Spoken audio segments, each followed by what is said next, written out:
Welcome, everyone. This is your friend, the DN What If, here with another exciting fanfiction. Today, we're diving into the story of what if Deku learned how cruel the world could be to him? If you enjoy this video, don't forget to hit that like button and subscribe for more fanfiction content just like this. Now, let's get started with the fanfic. Shoyuta Aizawa, also known as Eraserhead, was a relatively young hero, but he liked to think he was fairly well-versed when it came to disasters. Though he was primarily an underground hero, conducting his business in the shadows, Shoyuta was occasionally called in during the day to handle individuals who had lost control of their quirks. His unique ability to temporarily erase them came in especially handy when situations required a more delicate de-escalation. But Shoyuta had never seen anything like this. His throat tightened as he looked at the turmoil surrounding the scene. The world itself seemed to be being ripped apart at the seams. Everything from chunks of pavement to cars parked on the street were wrapped in an unearthly emerald glow and drawn towards the epicenter of the disturbance. Shoyuta could hardly make out the tiny figure, cocooned in a brilliant white light and blazing iridescent flames, floating above the ruined apartment complex. He slipped through the fences, sectioning off the torn-up section of road from the public, and was immediately approached by an older police officer seemingly in charge of the site. "Thank goodness you're here, Eraserhead. What do we know so far?" Shoyuta cut in as the winds picked around them. "Other tenants of the building have identified the kid up there," he said, gesturing in the direction of the blaze, as Izuku Midoriya. He is 7 years old and was thought to be quirkless. He lives in apartment 417 with his parents Inko and Hisashi. Their whereabouts are currently unknown. However, noise complaints from minutes before the disaster placed them in the apartment. Apparently it was quite the volatile household. Shoyuta nodded grimly. "It was one of those cases. We are fortunate that you happen to be nearby. This is usually such a quiet area." He hesitated, glancing downwards. "You're the only pro-hero on the scene. ETA of the nearest agency is at least 10 minutes dash." "We don't have 10 minutes. Shoyuta said flatly. "I'll just take care of this myself." The officer's eyes widened. "Are you sure? The cracks have rendered the structure unstable and the fire is concentrated in the apartment." Shoyuta, unbothered, put on the gold-slotted goggles hanging around his neck. "Are all other tenants accounted for?" "Yes, but dash. I'm going in now." He surveyed the building, noting the leftmost stairwell seemed the least impacted by the bright, green waves of debris, and sprinted towards its entrance. He began his ascent, and soon found himself at the top floor. Shoyuta was immediately unnerved by the overwhelming quiet.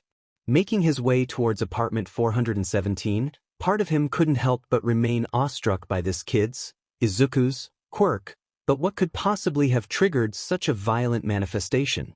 Before he could even consider the possibilities, he reached the center of the calamity. Shuta's stomach turned. The room was straight out of hell. Flames and wreckage swirled all around, but he was able to quickly assess the situation. He immediately zeroed on the charred, withered corpses, Inko and Hisashi, resting in a pool of boiling blood. Additionally, he saw shards of glass and noted the faint stench of alcohol. Something terrible had happened here. Shifting his attention upwards, he was relieved to see he had Izuku within his sight and wasted no time activating his quirk. The tempest halted instantaneously and the green flames turned a familiar orange. Izuku went limp and began to fall. Shoyuta rushed towards the center of the dying blaze just in time to catch him. Holding the child in his arms as he ran down the stairs and out of the wreckage, Shoyuta carefully assessed his physical condition. To his dismay, he realized Izuku had been bleeding from his eyes, ears, nose, but luckily the flow had effectively stopped. It must have been some type of quirk overuse. More importantly, the boy's breathing was regular, though he had bruising all over indicating a recent beating and severe burns on his hands, arms, and face. Shoyuta clenched his jaw as he thought of the carnage behind them. The kid had a hell of a lot to wake up to. "You're just a quirkless loser, Deku. Stay the hell out of my way." The words cut into Izuku like daggers, and he raised his head to meet the sneer of his only friend, Bakugo Katsuki or Kachin, as he had always called him, before immediately averting his gaze. It had been 3 years since the pair had a civil conversation. 3 years since Izuku was declared quirkless and discarded by society, Kacchan included. Kacchan, I'm sorry, please. Izuku was cut off with a loud blast, and his shoulder exploded in white-hot pain. Bile rose in the back of his throat and his world swayed. Blood seeped through the right shoulder of his light, gray shirt, and with his cheeks wet and face fraught with terror, he turned and ran. Izuku Midoriya's life was not an easy one. Honestly, being quirkless in and of itself was hardly Izuku's biggest problem. That would be his father, Hisashi. Nothing Kacchan could ever do or say would compare to the wounds, both physical and mental, his father inflicted on him. His mother, Inko, tried her best, but with her weak quirk, which consisted of the ability to pull small objects towards her, she was no match for Hisashi's drunken rampages. At 7 years old, Izuku had already been forced to accept the harsh reality of his existence. He could not be a hero like his idol, All Might. He could not even protect his own mother from his father. What business did he have trying to save others? Nevertheless, Inko encouraged him, saving up money to buy him a notebook for quirk analysis, a project he had started in a vain attempt to figure out his quirk, and continued because of the joy in his mother's eyes as he would read aloud his data and observations. Izuku could not bear to tell her he'd already given up.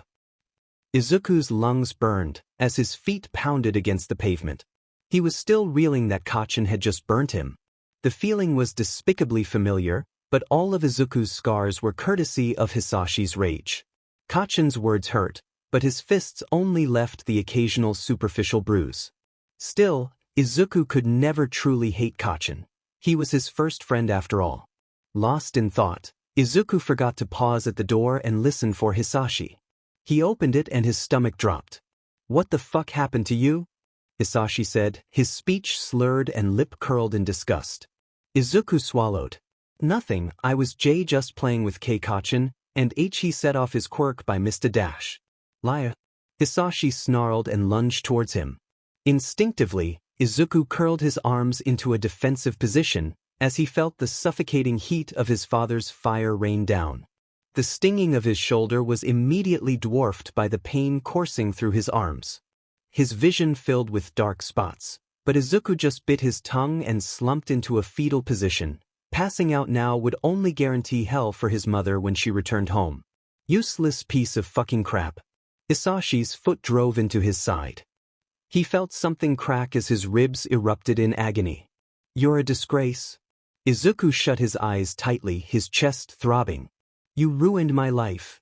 He just had to hang on until his mother got home. His father usually stopped then.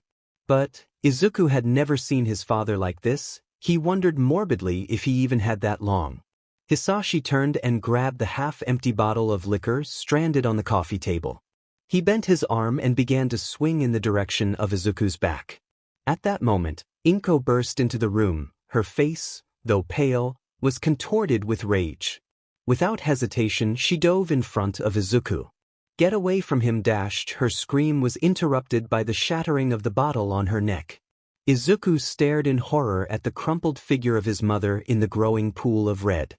Tears streaming down his face, he grabbed onto her, his hands slipping in vain as he tried to hold pressure on her neck. Inko gasped for breath, but in all honesty, she had been prepared for something like this to happen one day. She regretted it was so soon though. Still, Inko was glad she had made her close friend Mitsuki Bakugo swear to take Izuku if anything ever happened to her. In her final moments, Inko summoned all her strength and managed to say the words she had rehearsed so often in her nightmares. "Please, Izuku, go run to safety. I'm sorry for not being able to protect you. I love you, my little hero." Her eyes dimmed, and she went limp in Izuku's arms. A terrible emptiness paralyzed Izuku. Hisashi stumbled backwards in horror. He had not intended to fatally wound Inko, but he had an unfortunate lack of fine motor control in his inebriated state. Hisashi's heart hammered in his chest, and he grasped at clumps of his oily, dark hair. With wild eyes, he spit out a frantic, "It's your fault," and an inferno of flame spewed from his lips.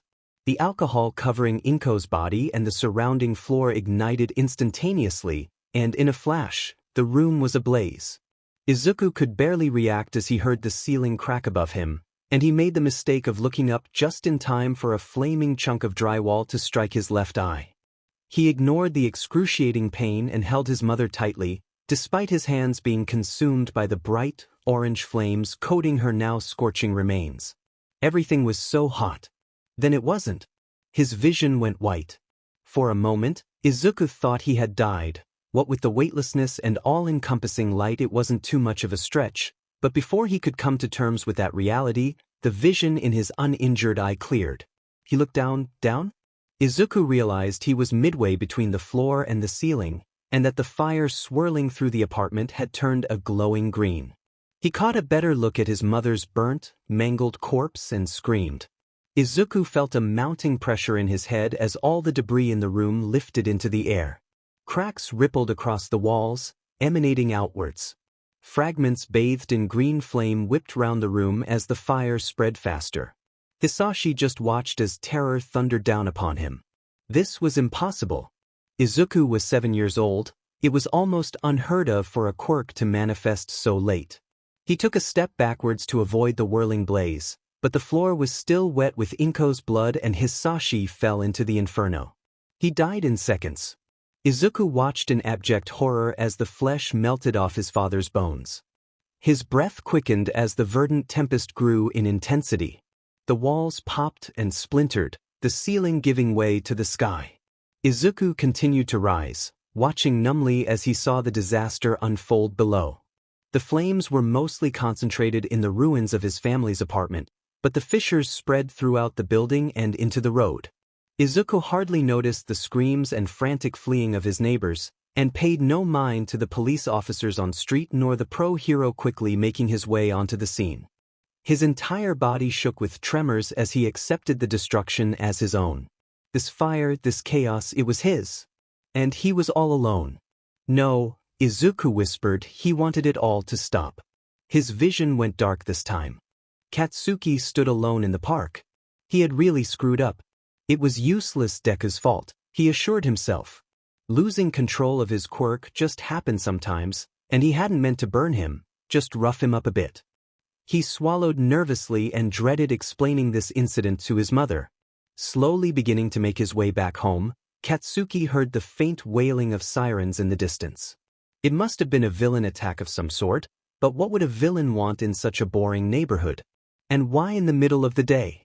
He almost went to go check out the scene, but Deku was probably home by now, so Auntie Inko had likely already called and informed his mother of his outburst.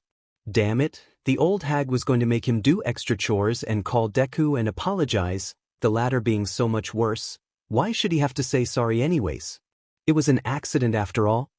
Regardless, Katsuki found himself home far too quickly and winced as he opened the door, preparing himself for the inevitable harsh scolding. But instead he found his mother sitting on the kitchen floor, her back pressed against the refrigerator. Katsuki stopped himself as he caught sight of the tears streaming down her cheeks. He'd never seen his mother cry before, something was horribly wrong. Mitsuki turned towards her son, shakily pointing to the phone in her hand, before looking away. Are you certain? She paused, color draining from her face at the response. How is Izuku? Katsuki could not move. Was he hearing things? Could this be? No, whatever had happened it sure as hell wasn't because he freaking punched Deku in the shoulder. His thoughts were interrupted by his mother's sudden exclamation. What the hell do you mean I can't see him? I am his emergency contact, you have no right. Her voice cracked. He's just a child. Please, at least tell me which hospital you're taking him to. She waited for a moment, nodding her head lightly, and thanked the officer before ending the call. Katsuki's chest ached with dread. What happened to Izuku? Mitsuki motioned him over and wrapped her arms around her son in an uncharacteristic display of affection. He was too afraid to protest. There was an accident at his house. The police aren't sure exactly what happened, but, she paused, Izuku is going to be fine. Katsuki did not really believe her, but before he could further question Deku's condition, he made a frightening realization. What about Auntie Inko? Why did they call you? Mitsuki hesitated, her eyebrows knitting in silent deliberation before she answered. Auntie Inko and Hisashi, her expression briefly darkened, are going to be away for a while. She gave her son a tight squeeze before gently releasing him. "Please go to your room for a bit, I'm going to give your father a call." Katsuki slowly rose to his feet and walked out quietly. The sweet smell of nitroglycerin wafted into the air as nervous sweat condensed on his palms. Upon reaching his bedroom and kicking his door shut to avoid any accidental detonation, Katsuki threw down his arms and released a small flurry of explosions. The quick blast of heat only reignited his guilt from earlier. He felt nauseous as the implications of his mother's phone call set in. Katsuki may have been short-tempered, but what he lacked in restraint he made up for in intellect. Katsuki had noticed the angry red and purple gashes which frequently covered Deku's body. How he flinched whenever his father was mentioned. Katsuki remembered the one time he'd asked about it all. "Why don't know anything, Kachin?" Deku snarled, his face twisting in rage, but his eyes betrayed his fear. "It is none of your business. Don't tell anyone." Katsuki was stunned, he had never seen him so angry before. "I won't." Deku turned away. "I'm going home." Katsuki had not told a soul, though he hadn't understood why the nerd had gotten so angry at him. He was just trying to help. Why couldn't Deku see that? Katsuki regretted keeping his promise. He wondered if he'd ever get the chance to apologize. Shoyuta sat outside Izuku's hospital room. It was a precautionary measure. If the boy's quirk went out of control again, he could assist. But, though the crisis was over, Shoyuta did not feel like he had saved anyone at all. The stench of alcohol, the broken glass, the defensive burns on the kid's forearms. It painted a picture he'd seen so many times before. Shoyuta had been far too late. Lost in thought, he hardly noticed when a man and woman in business attire approached him. The woman spoke first. "I apologize for the intrusion, but I need to speak with you, Eraserhead." "Who are you?" "I am Agent Arakawa Yuriko with the Hero Commission." She reached into the front pocket of her dark pantsuit and pulled out a small badge before continuing. "And this is my colleague, Agent Iwata Goro." The man merely bowed his head, and Arakawa went on. "One of the primary goals of the Hero Commission is to provide resources for vulnerable minors with powerful quirks. Some higher-ups caught wind of this incident." She paused, as if considering her next words carefully, "and we believe Midoriya Izuku to be an excellent candidate for our assistance. Can you tell me what you observed about his quirk?" Shoyuta was wary of Arakawa. She was most certainly aware of Izuku's serious injuries, but her focus solely on the boy's quirk betrayed an apparent lack of concern regarding his general well-being. He had just been orphaned. Still, Shoyuta wasn't exactly in a position to question Arakawa's motives. The Hero Commission was no joke. "Izuku seems to possess a combination of telekinesis and pyrokinesis." He responded flatly. "I see, and what of his range?" The telekinesis reached far outside the complex. The whole block took damage. However, the fire stayed concentrated in the apartment, suggesting either a lower radius of control or a subconscious desire to not spread the conflagration, possibly both. Shoyuta bit his lip, part of him regretting the analysis he'd just recited. Surely it had only piqued Arakawa's interest in the child. Not that he knew much about the Hero Commission's operations, but he didn't have a great feeling about the assistance they were planning on giving. He tried to dismiss the thought, though. It wasn't as if minimizing the boy's potential would do any good in the long term. With a power like that, control was absolutely essential. Interesting. And both of his parents are confirmed to be deceased. Shoyuta blinked. The cavalier nature with which she tacked on the question left a bitter taste in his mouth. "Yes." Arakawa turned to Iwata, and the man reached into a briefcase at his side. He removed a thin, manila file and handed it to her. "The Hero Commission will be seeking custody of Midoriya Izuku?" Well, that was quick. But, Shoyuta frowned. Didn't the boy have another emergency contact? He vaguely remembered one of the officers calling a bakugu something after Izuku was loaded into the ambulance. Arakawa, unaware, or at least unconcerned with his shifting expression, removed an official-looking document from the folder and handed it to him, along with a pen. "Please sign this form, indicating you experienced his quirk firsthand." Shoyuta didn't move for a moment, instead opting to scan the paper. The form appeared to be an intake document for the Hero Development Program. Before he could even uncap the pen, shouting broke out down the hall. "You need to let me through right fucking now." I am Midoriya Izuku's legal guardian. This is against the law. Arakawa immediately walked towards the angry woman, who was yelling at the police officers guarding the entrance to the ward. Individuals with out-of-control quirks were treated in designated areas of hospitals with higher security for safety purposes. Shoyuta followed her, the paper in his hand suddenly seeming quite heavy. Hello, I am Agent Arakawa with the Hero Commission. You are Bakugo Mitsuki, correct? The woman's red eyes narrowed. Yes, that's me. Arakawa first dismissed the officers and continued. Midoriya Izuku has been determined to be a threat to society in his current state.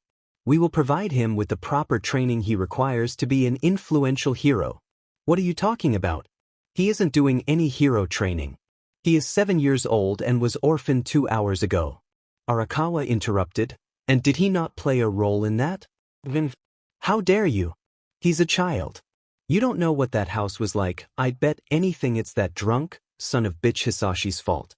She fought back tears, digging her nails into her palms.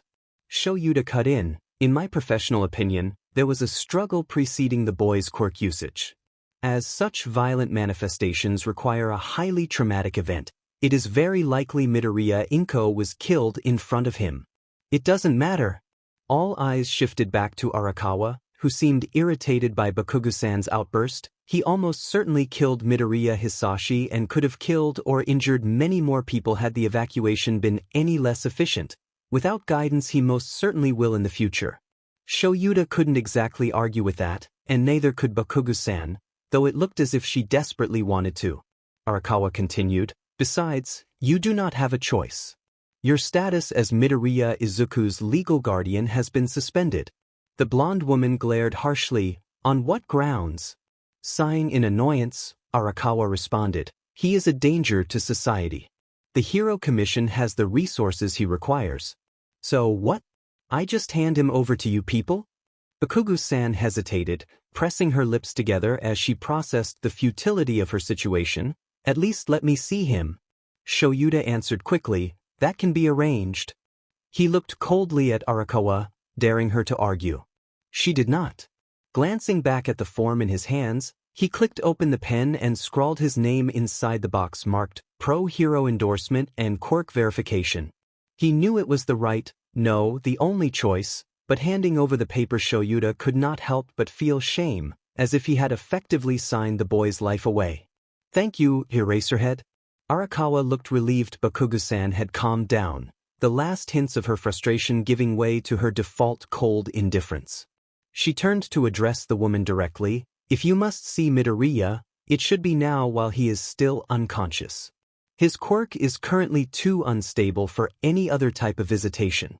The blonde woman crossed her arms. Fine. Mitsuki was completely overwhelmed.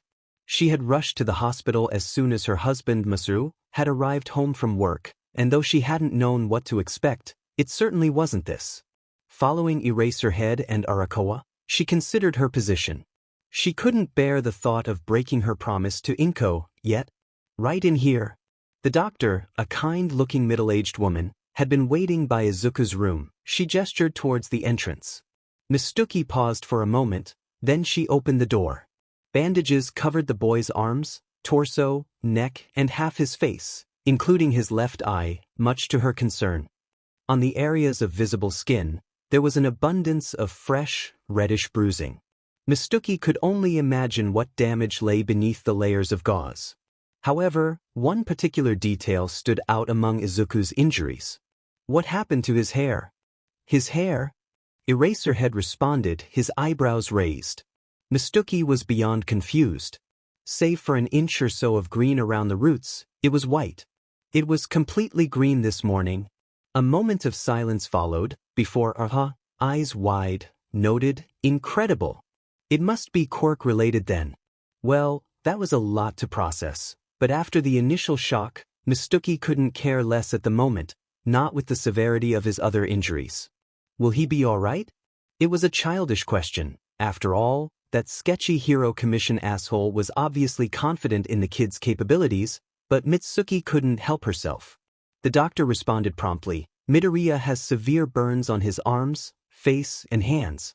He will likely have nerve damage and a reduction in dexterity, though with proper treatment a full recovery can be expected. She paused. However, his left eye was irrevocably damaged in the fire. It is too soon to speak definitively, but a permanent loss of vision in that eye is likely. Mitsuki clenched her jaw. Hadn't this child gone through enough?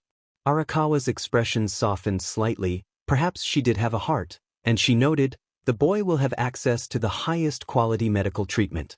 Given the nature of his quirk, his current physical state is not projected to be a significant hindrance. Before Mitsuki could respond, the heart monitor, which had been emitting a steady series of beeps, started to speed up. He's waking up, the doctor noted. I'm sorry, with the exception of Eraserhead, you have to please clear out of the room. Drifting into consciousness, Izuku was filled with a sense of warmth. Everything around him felt so dynamic, and he instinctively shifted and pulled his surroundings. It was strange, yet freeing, like he had lived his entire life indoors and was now bathing in sunlight for the very first time. For a moment, Izuku was more alive than he had ever been, enjoying the comforting glow. Then everything went cold. His body exploded in sudden, far-reaching pain, but immediately any physical discomfort was overtaken by a deep, horrible emptiness. Opening his eyes, he dismissed it for the moment, more concerned with omnipresent chill seeping into his bones. Izuku expected an infinite blackness. Instead, he was met with white walls and overly bright fluorescence. By squinting his uncovered eye, he was able to make out a man with shoulder-length black hair and glowing red eyes staring at him. Izuku desperately wanted to call out, to somehow alleviate the terrible all-consuming solitude, but before he could, he felt a sharp twinge below his shoulder. Izuku looked to see a syringe lodged in his upper arm. Turning back, he saw the man's eyes dim, and as abruptly as the coldness had arrived, it vanished, leaving Izuku uncomfortably lukewarm. At least the vibrant heat from earlier had partially returned, though restricted. The brief lull allowed Izuku's thoughts to finally settle. It wasn't the first time he'd woken up in the hospital. No, that was a disgustingly normalized part of his life, but his mother was always by his side. Where was she now? The day's events came rushing back in an instant. His father's wrath, his mother's life ripped away by shards of glass. Then the flames, his father's screams. He'd made him scream, the twisted corpses on the floor. His fire. His swirling debris. The destruction was his. The color drained from Izuku's already sickly pale face. But, strangely enough, he spilled no tears. No, why should he cry? His father wasn't there to hurt him, his mother wasn't there to be hurt. Izuku was without anyone to protect or be protected from. All the hurt and fear and love that had always overflowed in the form of bright smiles disrupting tear-stained cheeks collapsed into an expanse of numbing apathy. Hey kid, can you tell me your name? Izuku looked at the dark-haired man and realized he was speaking to him. He flinched, automatically shrinking away before responding. Midoriya Izuku? His throat was raw. Right? Do you know where you are? The man winced slightly at his own question. I am in the hospital. Izuku took a moment to examine his injuries. His torso, arms, hands, and half his face, including his left eye, were wrapped in bandages. If these weren't the deepest burns he'd ever gotten, they were certainly the most widespread. Izuku wondered what the scars would look like. He wouldn't be able to hide them like the others. Not that he cared at the moment. The man nodded at his response and introduced himself. I am Eraserhead. He paused, as if unsure exactly how to continue. I know my parents are dead. The words, which should have burnt Izuku's lips and sent him spiraling into a sorrowful panic, hung lifelessly in the air. How could he feel nothing at such a time? What sort of person was he? Eraserhead's eyes widened. It was only natural after such an insanely aloof declaration. He managed a stilted "yes," then proceeded, his face softening. Do you want to talk about it? No, Izuku leaned back into his pillow and began to inspect the ceiling. I have a quirk now? Izuku almost frowned. Part of him had known that back in the apartment, but nevertheless the words felt strange on his tongue. You do. It is rare, but quirks can manifest past the age of 4 under certain circumstances. Of course, Izuku knew that. Stressful events could trigger dormant quirks, But he had already been subject to so much violence throughout the course of his life he had dismissed the possibility a while ago. Eraserhead continued, "You immediately activated it when you woke up. How did it feel?" Izuku wasn't exactly sure how to explain the sensation, so he kept it relatively simple. It was nice and warm, then freezing cold. His face darkened ever so slightly, and there was a moment of quiet before the man responded. "I apologize, that was my fault. I erased your quirk as you woke up so the nurse could give you suppressants. Instinctive and accidental quirk usage is normal after manifestation. You will get help to learn control, but first you need to focus on recovering." So that's what the shot was. Izuku shivered at the thought of his quirk being erased again, remnants of the dreadful emptiness continuing to cling to him. Though, the idea of needing to learn control was almost laughable. Besides, any help Izuku had ever received in his short, miserable life had been minimal at best. He suddenly thought of Auntie Mitsuki. She was supposed to watch him if anything happened to his mother. Where was she? "Where is Aon?" He stopped, correcting himself. "Bokogu Mitsuki?" His voice remained void of emotion, but deep down he desperately wanted to see her, to hold tightly to the last connection tethering him to life as he knew it. "I'm sorry, kid, but she can't see you right now." "She really wants to, but," he sighed, "right now it just isn't safe." And in an instant, Izuku was adrift. The remaining shreds of his former existence had slipped completely out of reach. However, Eraserhead wasn't finished. "There are some people from the Hero Commission that are going to help you with your quirk. In the meantime, try to get some rest." He shifted from one foot to the other. "Things will get better." Eraserhead left the room.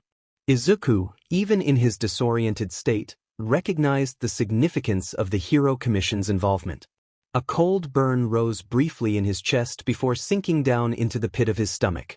He really was someone to be feared. No wonder Auntie Mitsuki didn't want anything to do with him. She should stay far away.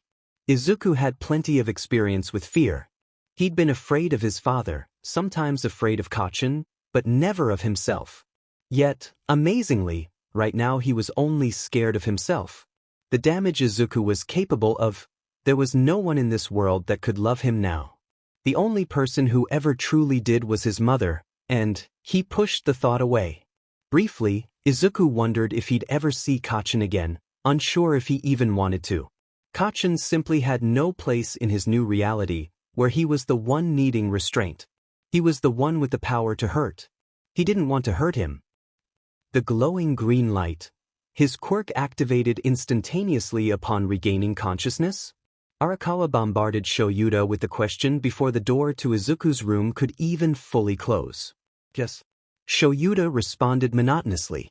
"Fascinating. Can you describe exactly what happened?" The woman's eyebrows were raised in excitement, and she held a thin notepad. Shoyuta frowned, the sheer power of Izuku's quirk. It was frightening to say the least. The glow indicated everything was under his telekinetic influence, and with it the room's temperature increased. The walls swayed, and smaller objects began to rise up. "I erased his quirk before the situation could escalate." He paused, glancing sideways. Despite the incredible strength displayed earlier, he showed no signs of quirk exhaustion. Her mouth curved into a smile. "Quite a promising report." She waited a moment. "How would you assess his mental state?" Shoyuta wished he could feel relieved by Arakawa's apparent concern, but he knew she was only asking out of necessity. "I believe Izuku's having trouble processing his emotions.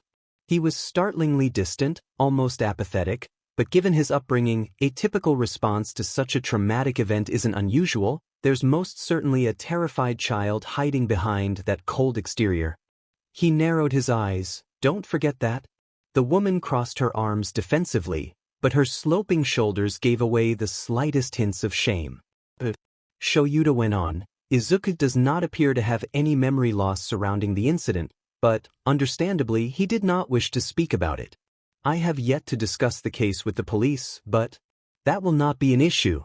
Arakawa interrupted, a discernible habit of hers. "Given the circumstances, there will be no formal investigation into the deaths of the Midoriyas." "What? Why not?" "We have determined the circumstances do not require further examination." Neither had any living relatives nor long-term employment to speak of, and the only close personal contact of the family appears to be Bokugu Mitsuki. So you're just sweeping this under the rug because they won't be missed? What about closure for the kid? Shoyuta was fuming. This bureaucratic nonsense was only going to exacerbate Izuku's guilt. With a formal case, at least he'd have a better chance of accepting his actions were in self-defense, and more importantly, be able to honor his mother and see his father face justice. Better late than never. Arakawa responded before Shoyuta could say anything else. Whatever you think Izuku would gain from legal proceedings is inconsequential. The fact of the matter is this. A trial would only take up time and energy. For what? To condemn the actions of a dead man? To absolve a child of a manslaughter charge he need not bear in the first place? He shouldn't suffer because of your perception of closure. The Hero Commission will focus on letting him move forward. Shoyuta wanted to scream that the only difference between a manslaughter charge and the reality of accidentally killing your father was a slip of paper, and that moving forward without properly acknowledging trauma just poisoned you from the inside out, an experience he was bitterly familiar with. Instead, Shoyuta clenched his jaw. This argument was pointless. He had absolutely no authority over the situation, and it was likely Arakawa didn't either. She was just following orders, albeit obnoxiously. She took notice of his begrudging silence and continued, "Assuming Izuku's condition remains stable, we will be moving him to one of our facilities in 2 days. Your services are no longer required. Thank you for your cooperation." Shoyuta nodded stiffly. He knew there was nothing he could do at the moment, but this child had been failed by heroes once. He wasn't letting him go completely. Shoyuta resolved to stay in contact with Bakugu-san. At the very least, he could help to keep tabs on Izuku. He only hoped it would be enough. "Katsuki, how was your session?" Making his way into the lobby, he merely glared in response. It was bad enough he had to go to a psychologist. He certainly didn't want to talk about it with his mother. Following her wordlessly to the car, he reflected on the past few days.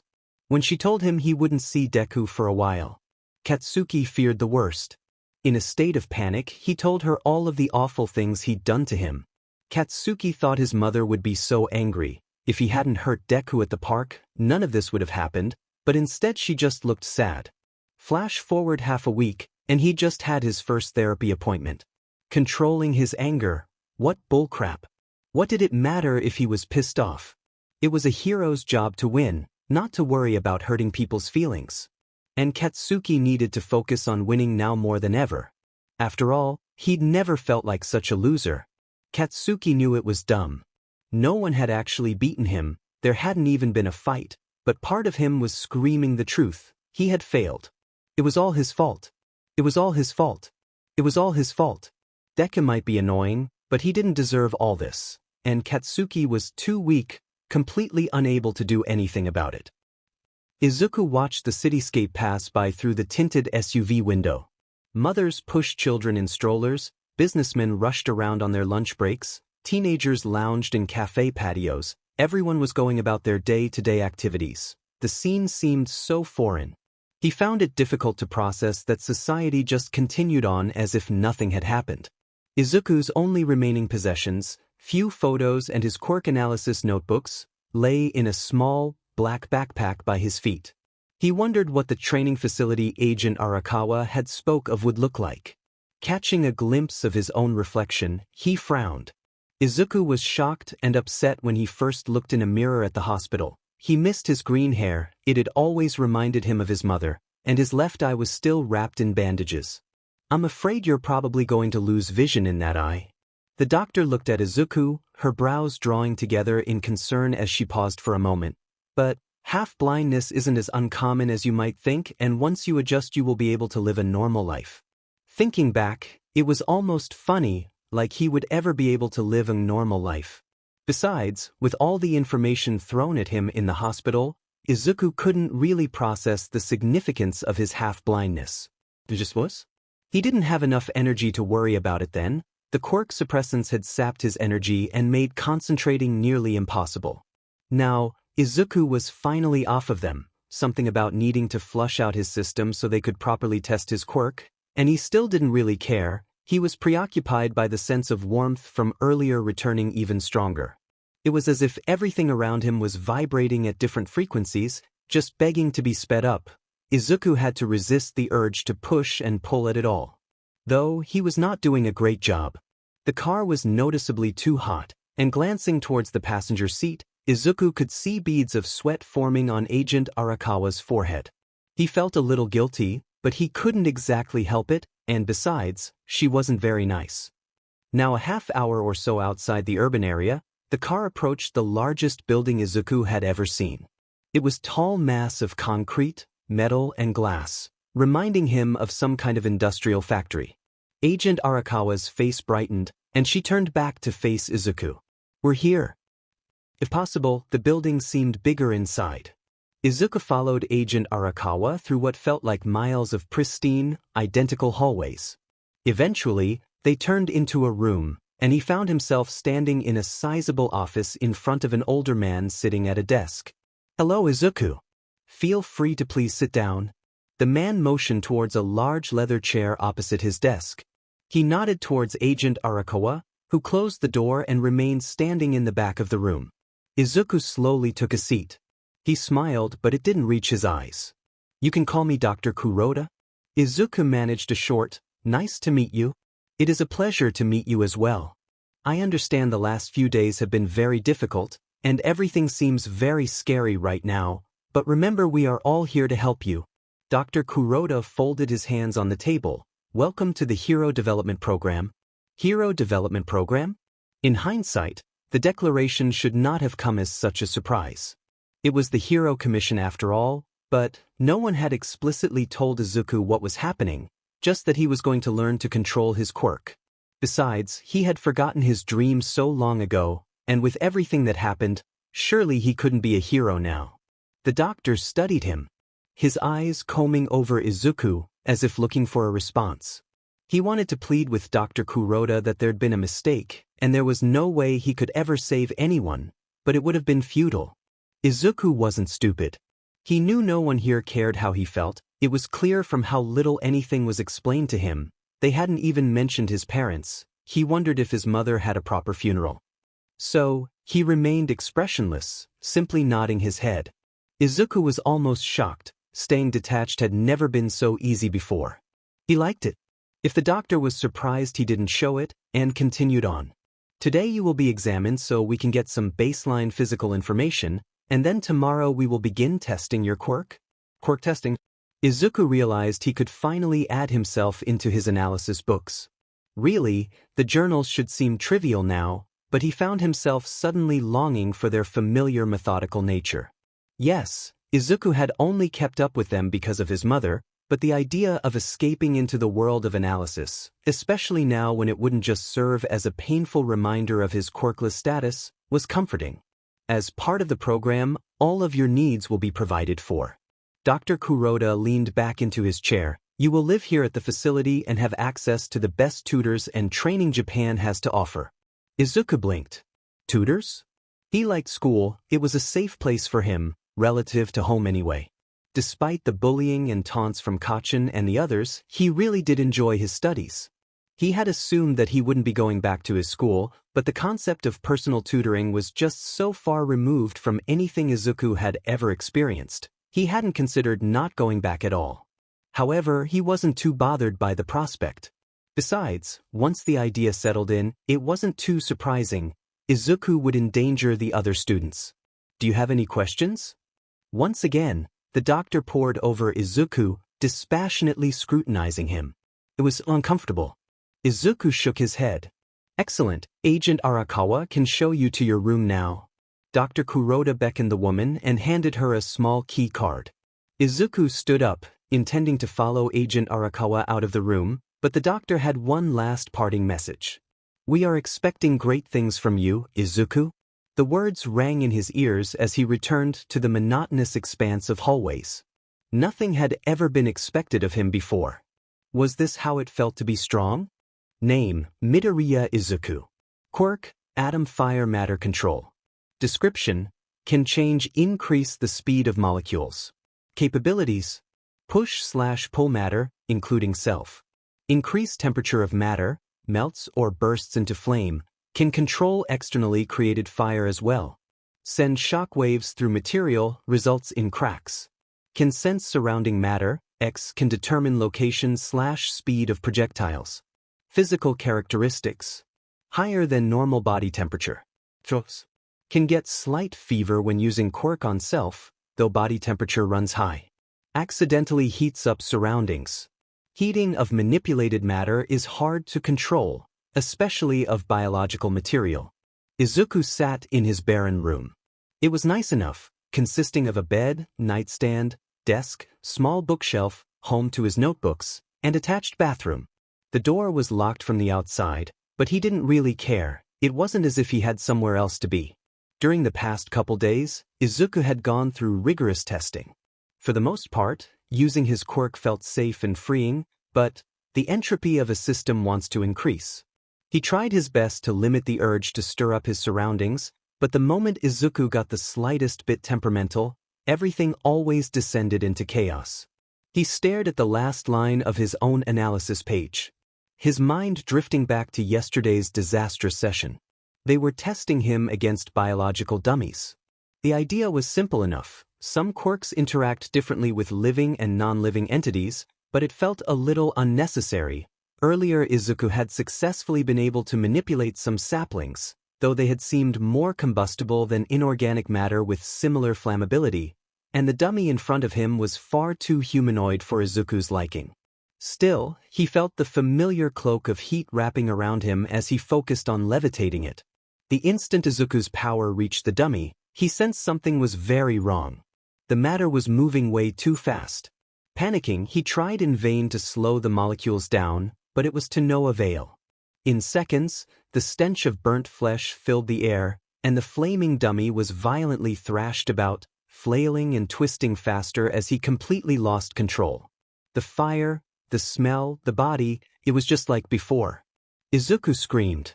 Cracks radiated through the reinforced steel floor that should have been resistant to his shock waves, and hot air whipped every which way, some currents igniting in broad streams of green flame.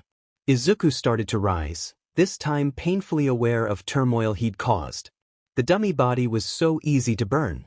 People were so fragile. He saw a luminescent gray mist pour out of the vents that lined the floor and ceiling of the testing room. Everything went black. Izuku heard a distant crashing sound as he succumbed to the darkness. He shivered at the memory, absent-mindedly rubbing at the track marks on his arms.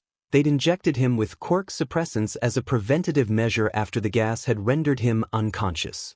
Apparently, Izuku had a strange reaction to them. Not only did he require twice as high a dosage as Dr. Kuroda had expected, but despite the fact his quirk had just barely been restrained, he'd gone almost hypothermic and woke up with an awful migraine.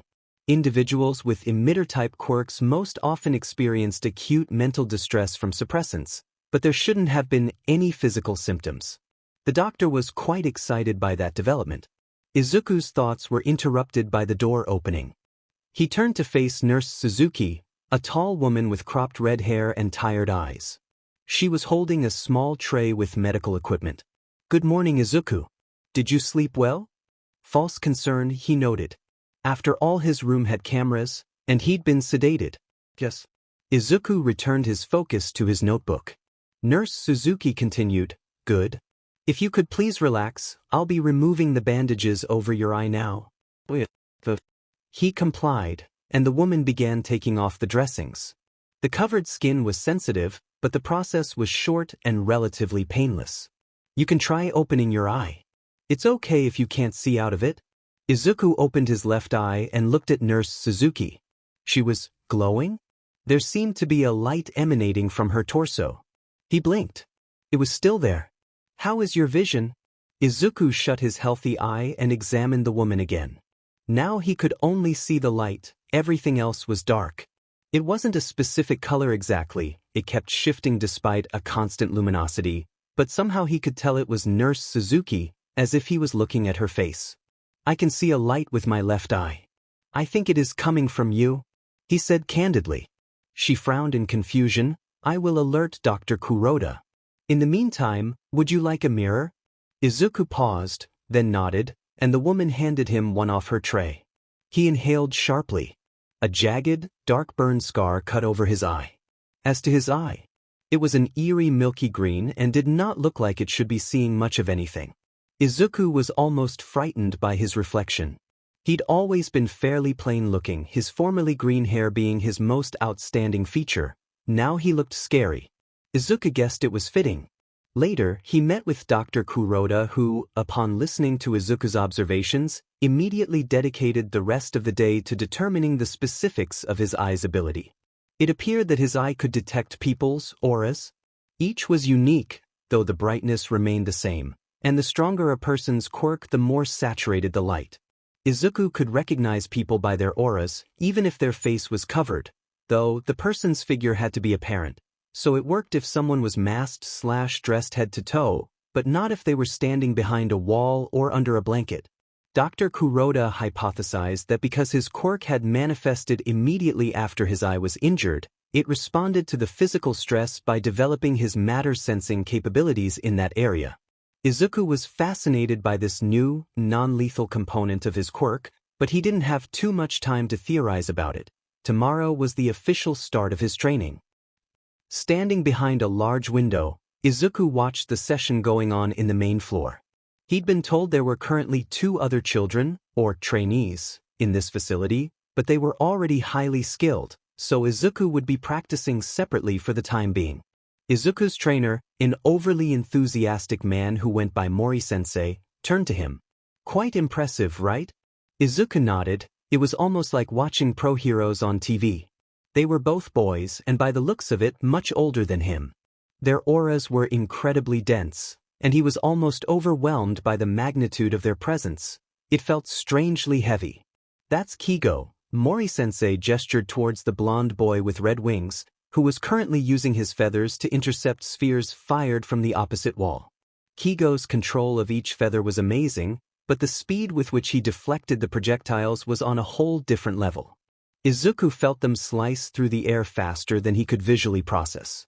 Then, the man pointed to the other child, a boy with dark red hair and cutting eyes, who was incinerating his portion of the spheres with bright, blue flames. Something about seeing flames in another person's control made Izuku feel slightly sick, like he could get burnt again at any moment. Especially since, even from the distance, he could sense the rapid rate of combustion. The fire was hot.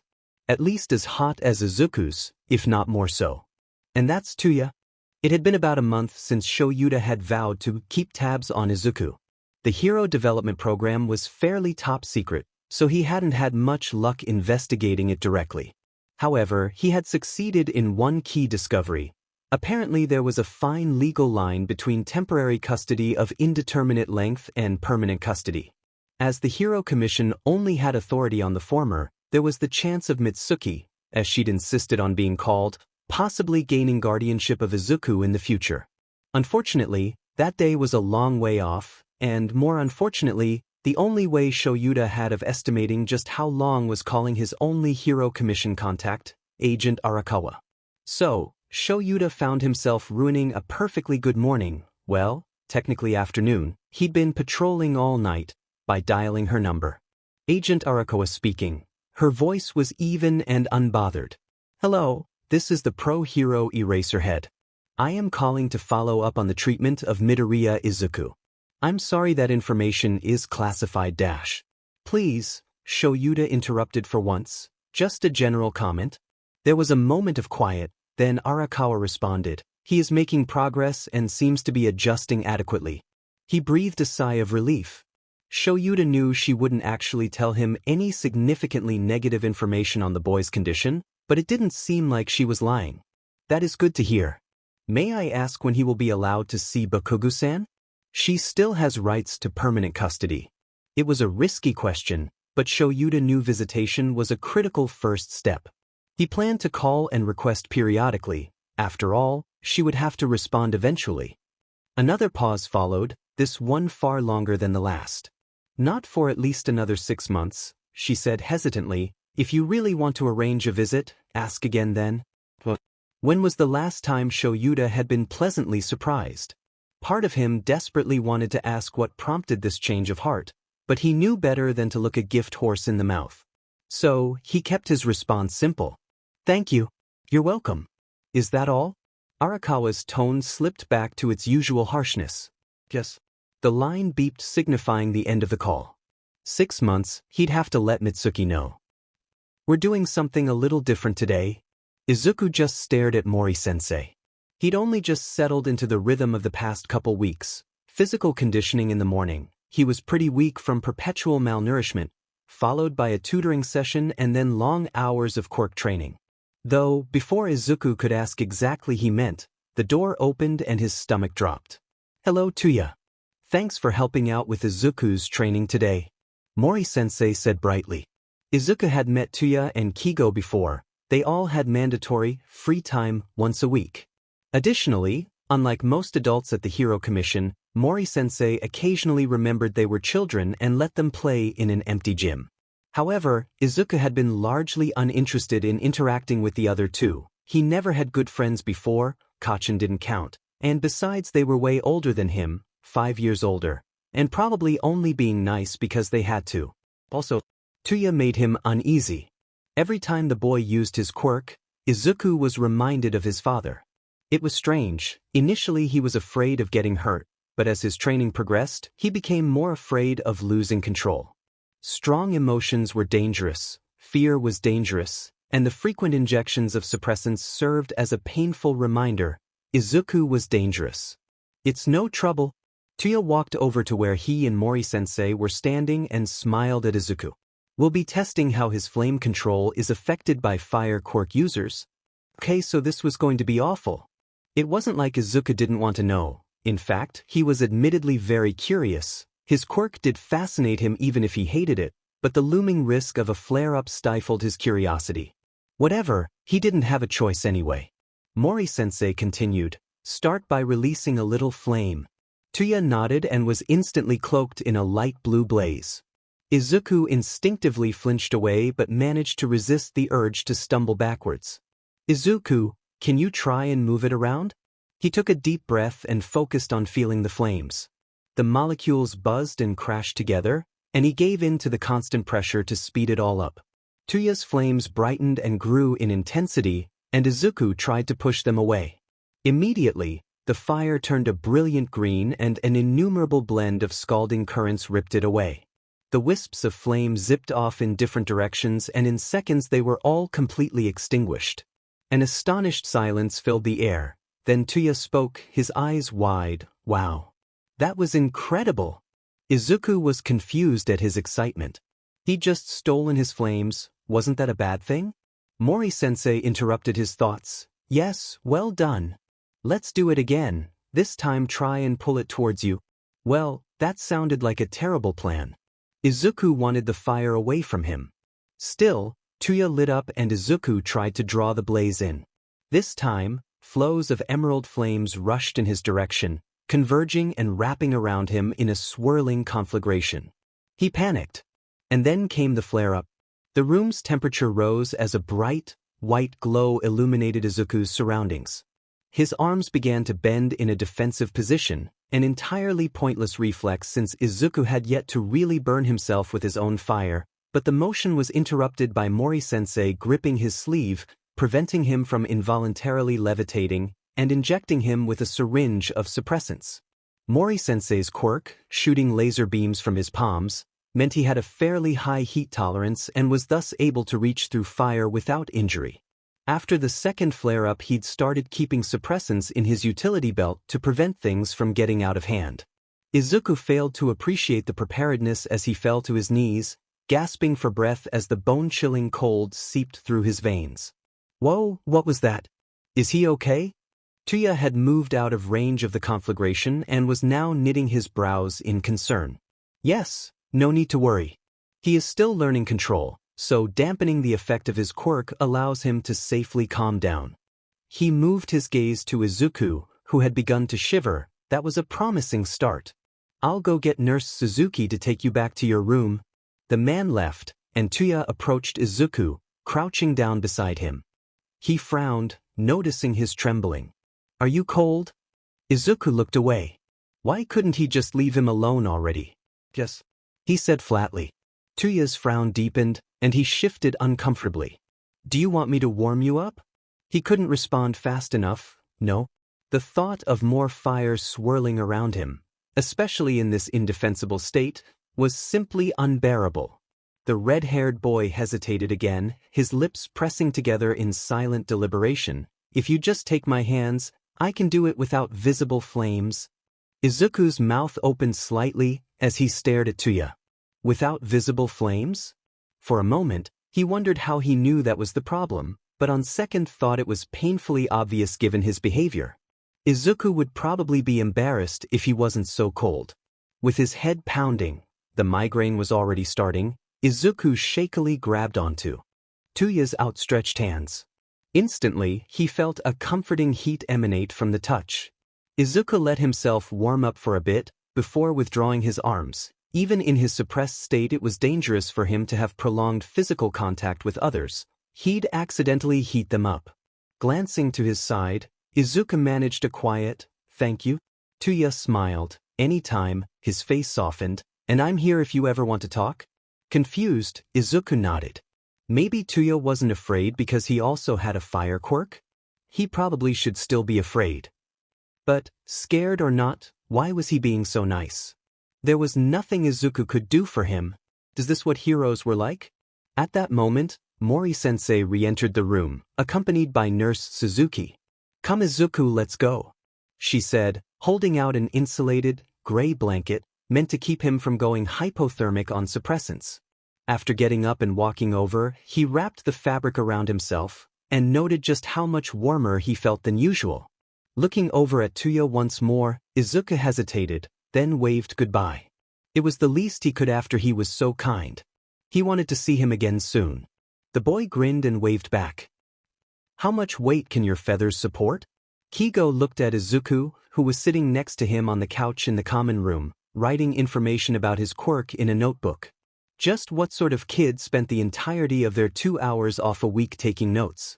The bigger ones can lift an average adult, but it varies based on size. Izuku nodded, his face glued to the page in front of him as he added the information. In all honesty, the boy had grown on him over the past couple months. After all, Kigo had never been that great with little kids, and for the better part of the last 2 years the only non-adult he saw was Tuya. However, that was pretty inconsequential as he soon figured Izuku did not act like the average 7-year-old one bit. The kid was smart. Seriously, he had to be some sort of genius, and he was obsessed with quirks. Tuya was the one who noticed Izuku was always writing analysis, and not just like doodling or something as Kigo had assumed, and discovered that was the easiest way to get him to talk. Interestingly, he never seemed to want to discuss his own quirk, but, after all, none of them were at the Hero Commission because of their perfect home lives. He had bounced around the foster care system himself. The burns on Izuku's face and arms and the unnatural pale green of his left eye, Kigo could only imagine what horrors he had experienced. Lost in thought, he was startled by Tuya storming in. The second Kigo saw his face, he realized something was very wrong. Tears stained the redhead's cheeks and his face was flushed. "I hate him," Tuya said darkly, flinging himself onto a nearby chair. Izuku had stopped writing and was looking at the agitated boy, eyes wide. Kigo realized he'd never seen an Endeavor outburst before. What did Fuyumi say? He knew it was usually better for Tuya to just talk it out. "Mom's been getting worse, he's been making her worse, His eyes squeezed shut and a tear fell. "She hurt Shoto?"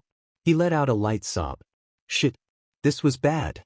Tuya had been dreading some sort of incident. He was extra protective of his little brother, the new target of Endeavor's wrath, and lately letters from his sister had painted a declining picture of the Todoroki household, and it wasn't good to start with, but Kigo never thought it'd involve his mother like this. Before he could say anything, Tuya continued. "He sent her away to a hospital." He let out a dry laugh. "He really just throws out anyone in his way." Izuku shifted uncomfortably, clearly distressed. The room grew warmer. Okay, Kigo had to diffuse this situation somehow. "I'm sorry, will Shoto be alright?" He really hoped the answer was yes. Eventually, but now that Mom's gone, he can do whatever he wants. Tuya gripped the arms of the chair tightly, Fuyumi and Natsuo can't do anything, Shoto's on his own. He looked desperate. Kigo frowned. You can tell Fuyumi to? No, you don't understand, it isn't enough. His face twisted in anger. I need to get of this place. I don't want to be a hero, not when there are heroes like him, that drive their wives to madness. He was shaking in absolute fury, to dumping boiling water on their child's face. Tuya froze, and Izuku inhaled sharply. The younger boy instinctively touched his blind eye, though he maintained his usual detached expression. Kigo could see all of the rage vanish off of Tuya's face, replaced by regret and gentle concern. I'm sorry, Izuku, I didn't mean to say that. It's okay, but, he paused, his head tilting to the side, aren't you already a hero? Huh. Tuya frowned in confusion. Izuku went on, you are very strong and always help me without expecting things in return. His voice trailed off in uncertainty. Damn. This kid was such a mix of trauma and innocence it made his head spin. Tuya, eyebrows raised, responded slowly, I'm still figuring out what it means to be a hero, but, he smiled softly, in the meantime, I'll do my best to live up to that definition. The tension had dissipated, and, thankfully, the room started to cool.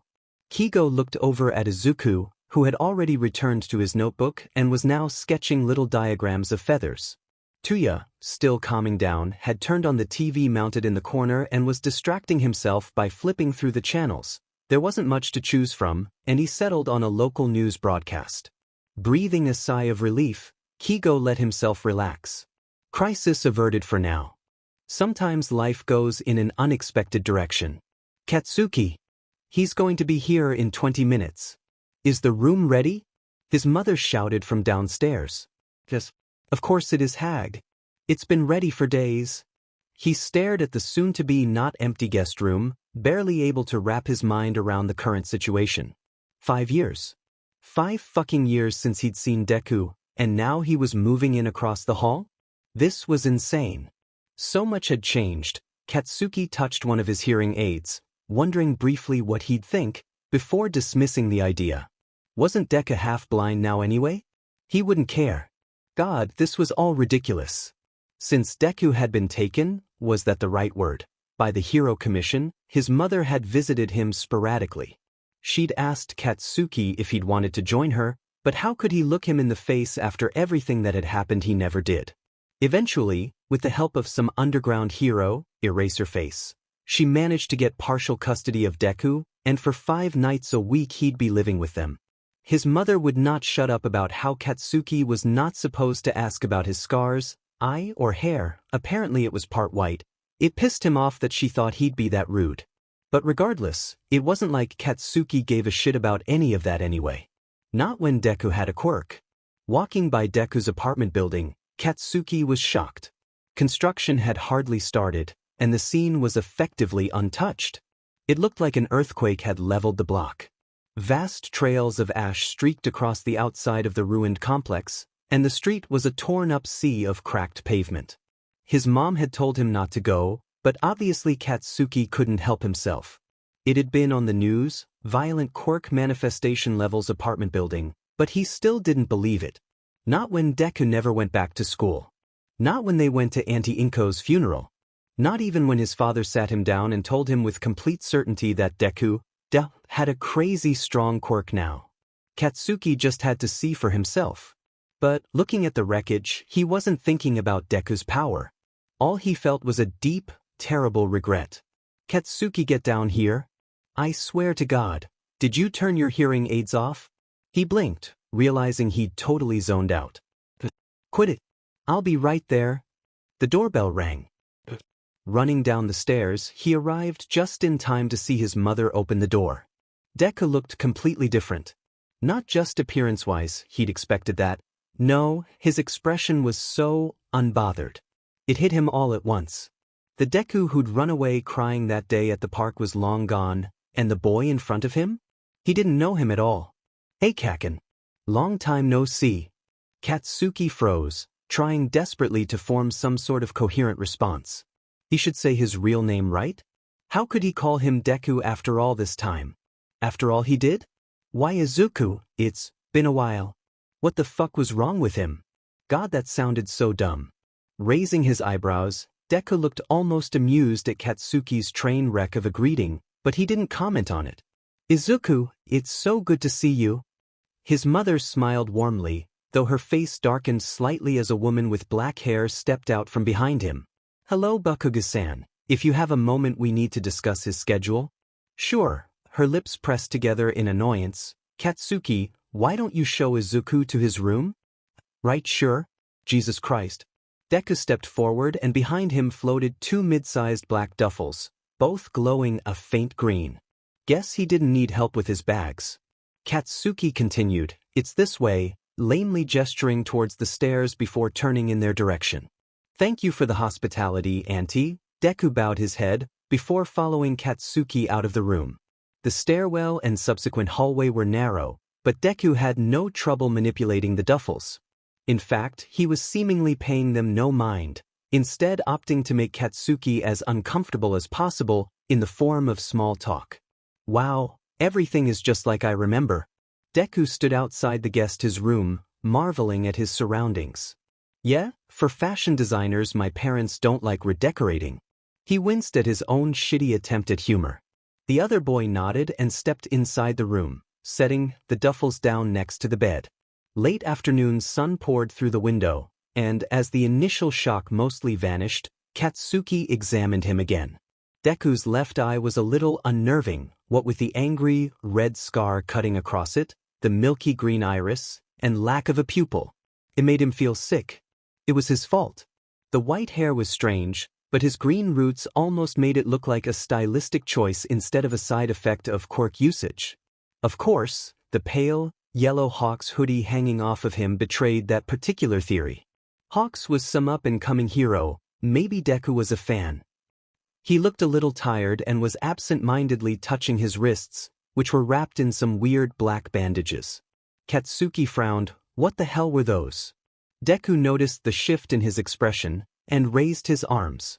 The sleeves of his sweatshirt fell away to reveal metallic-looking wraps spanning from his palm to mid-forearm. These are quirk suppressants? He glanced away, so you don't have to worry about anything.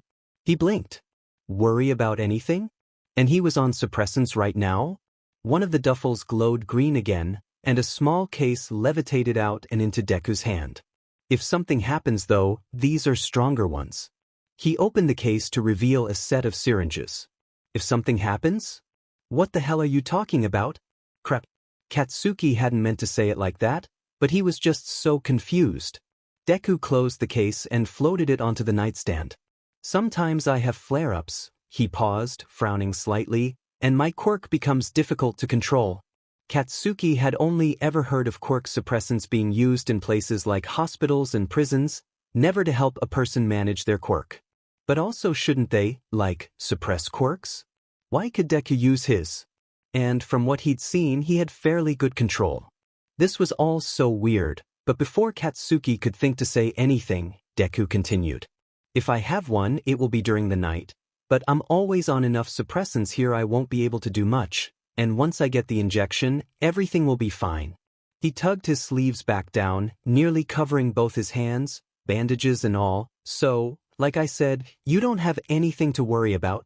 I'm not. He scowled at his feet, his face growing flushed. I'm not fucking freaked out or anything. Damn it, why was Deku making this so hard? Did seriously he think Katsuki was such a weakling that he had to reassure him or some shit? It pissed him off. He took a deep breath, he needed to calm down. Looking up, Katsuki saw that Deku was staring at him, brows raised. What? He snapped. The other boy briefly examined him, like he was trying to decipher his reaction. Nothing. A moment of silence followed, but before either of the two could speak, there was a shout from downstairs. Boys, if you could please come down, Agent Arakawa is leaving. So that was the woman's name. Katsuki wondered why his mother seemingly disliked her so much as he and Deku made their way back to the front door. Agent Arakawa turned to address Deku. After school tomorrow, you should return here. Immediately, a car will be waiting to drive you to the facility. He nodded and she went on, same on Wednesday, and make sure to have a bag packed for Friday. Deku nodded again, though he seemed far more interested in studying the decor of the living room. Is that all? His mother cut in sharply. The dark-haired woman narrowed her eyes in annoyance and continued, Izuku, are your syringes easily accessible? Yes, he answered and made no attempt to stifle a yawn that followed. Good. Inform Dr. Kuroda if you have to use one. Agent Urakawa paused, that is all. She proceeded to see herself out. His mother, looking quite happy the woman was gone, turned to the two boys. Who's ready for dinner? This was going to be awkward as hell. Edit. My awesome sister made an edit of Izuku, so here's roughly what he looks like. He's technically a little younger. Izuku understood. My Tumblr is at YoungRind, and I'll post any fan art sent to me at the start of chapters. I am not particularly active on Tumblr, so if I don't respond right away, you can comment on the latest chapter and I'll notice for sure. Okay, enjoy the chapter. Izuku had not slept well. First days of school are stressful enough when you aren't a transfer student who looks like they just fell out of a horror movie, or alternatively, have at least gone to a real school in the past half-decade. Mostly though, he had been afraid of having a nightmare. Wearing the suppressant wraps 24/7 was already starting to exhaust him. Izuku would have basically been a walking vegetable if he had injected himself last night. It was technically one of the conditions of his new arrangement, but Dr. Kuroda had been fairly consistent in regularly upping his doses of suppressants for years, so he had been expecting something like this eventually. The wraps dampened the annoying, subconscious effects of his quirk, but they also destabilized it. Essentially, his control was worse, but he could do less damage. Despite that, and the headaches and chills, it was a trade-off Izuku was willing to make, not that he had a choice, in order to avoid a total flare-up anywhere near the Bakugas. The Bakugas. Izuku had seen Auntie Mitsuki a few times a year, the last couple with Uncle Masaru, but now that he'd finally seen Kaken after so long, he didn't know how to feel. The hearing aids were kind of surprising, but it wasn't like Izuku had any right to judge. Besides, he had been considering learning sign language for a while, now he had all the more reason to. As to his general first impression, Kaken had certainly matured, which he guessed was to be expected, but calling him Izuku? That was a shock. His name sounded so foreign coming out of Kaken's mouth, even if the switch did make sense. If nothing else, Izuku definitely wasn't useless anymore. At first he reflexively levitated his backpack, but the subsequent headache reminded him to avoid pushing through the suppressants when he wasn't specifically instructed to. So, Izuku slung it over his shoulder and stepped into the hallway. He found himself face to face with Kaken, who immediately looked away. Come on. I don't want to be late, he grumbled, furrowing his brow. Izuku noted the obvious, didn't you also just finish getting ready?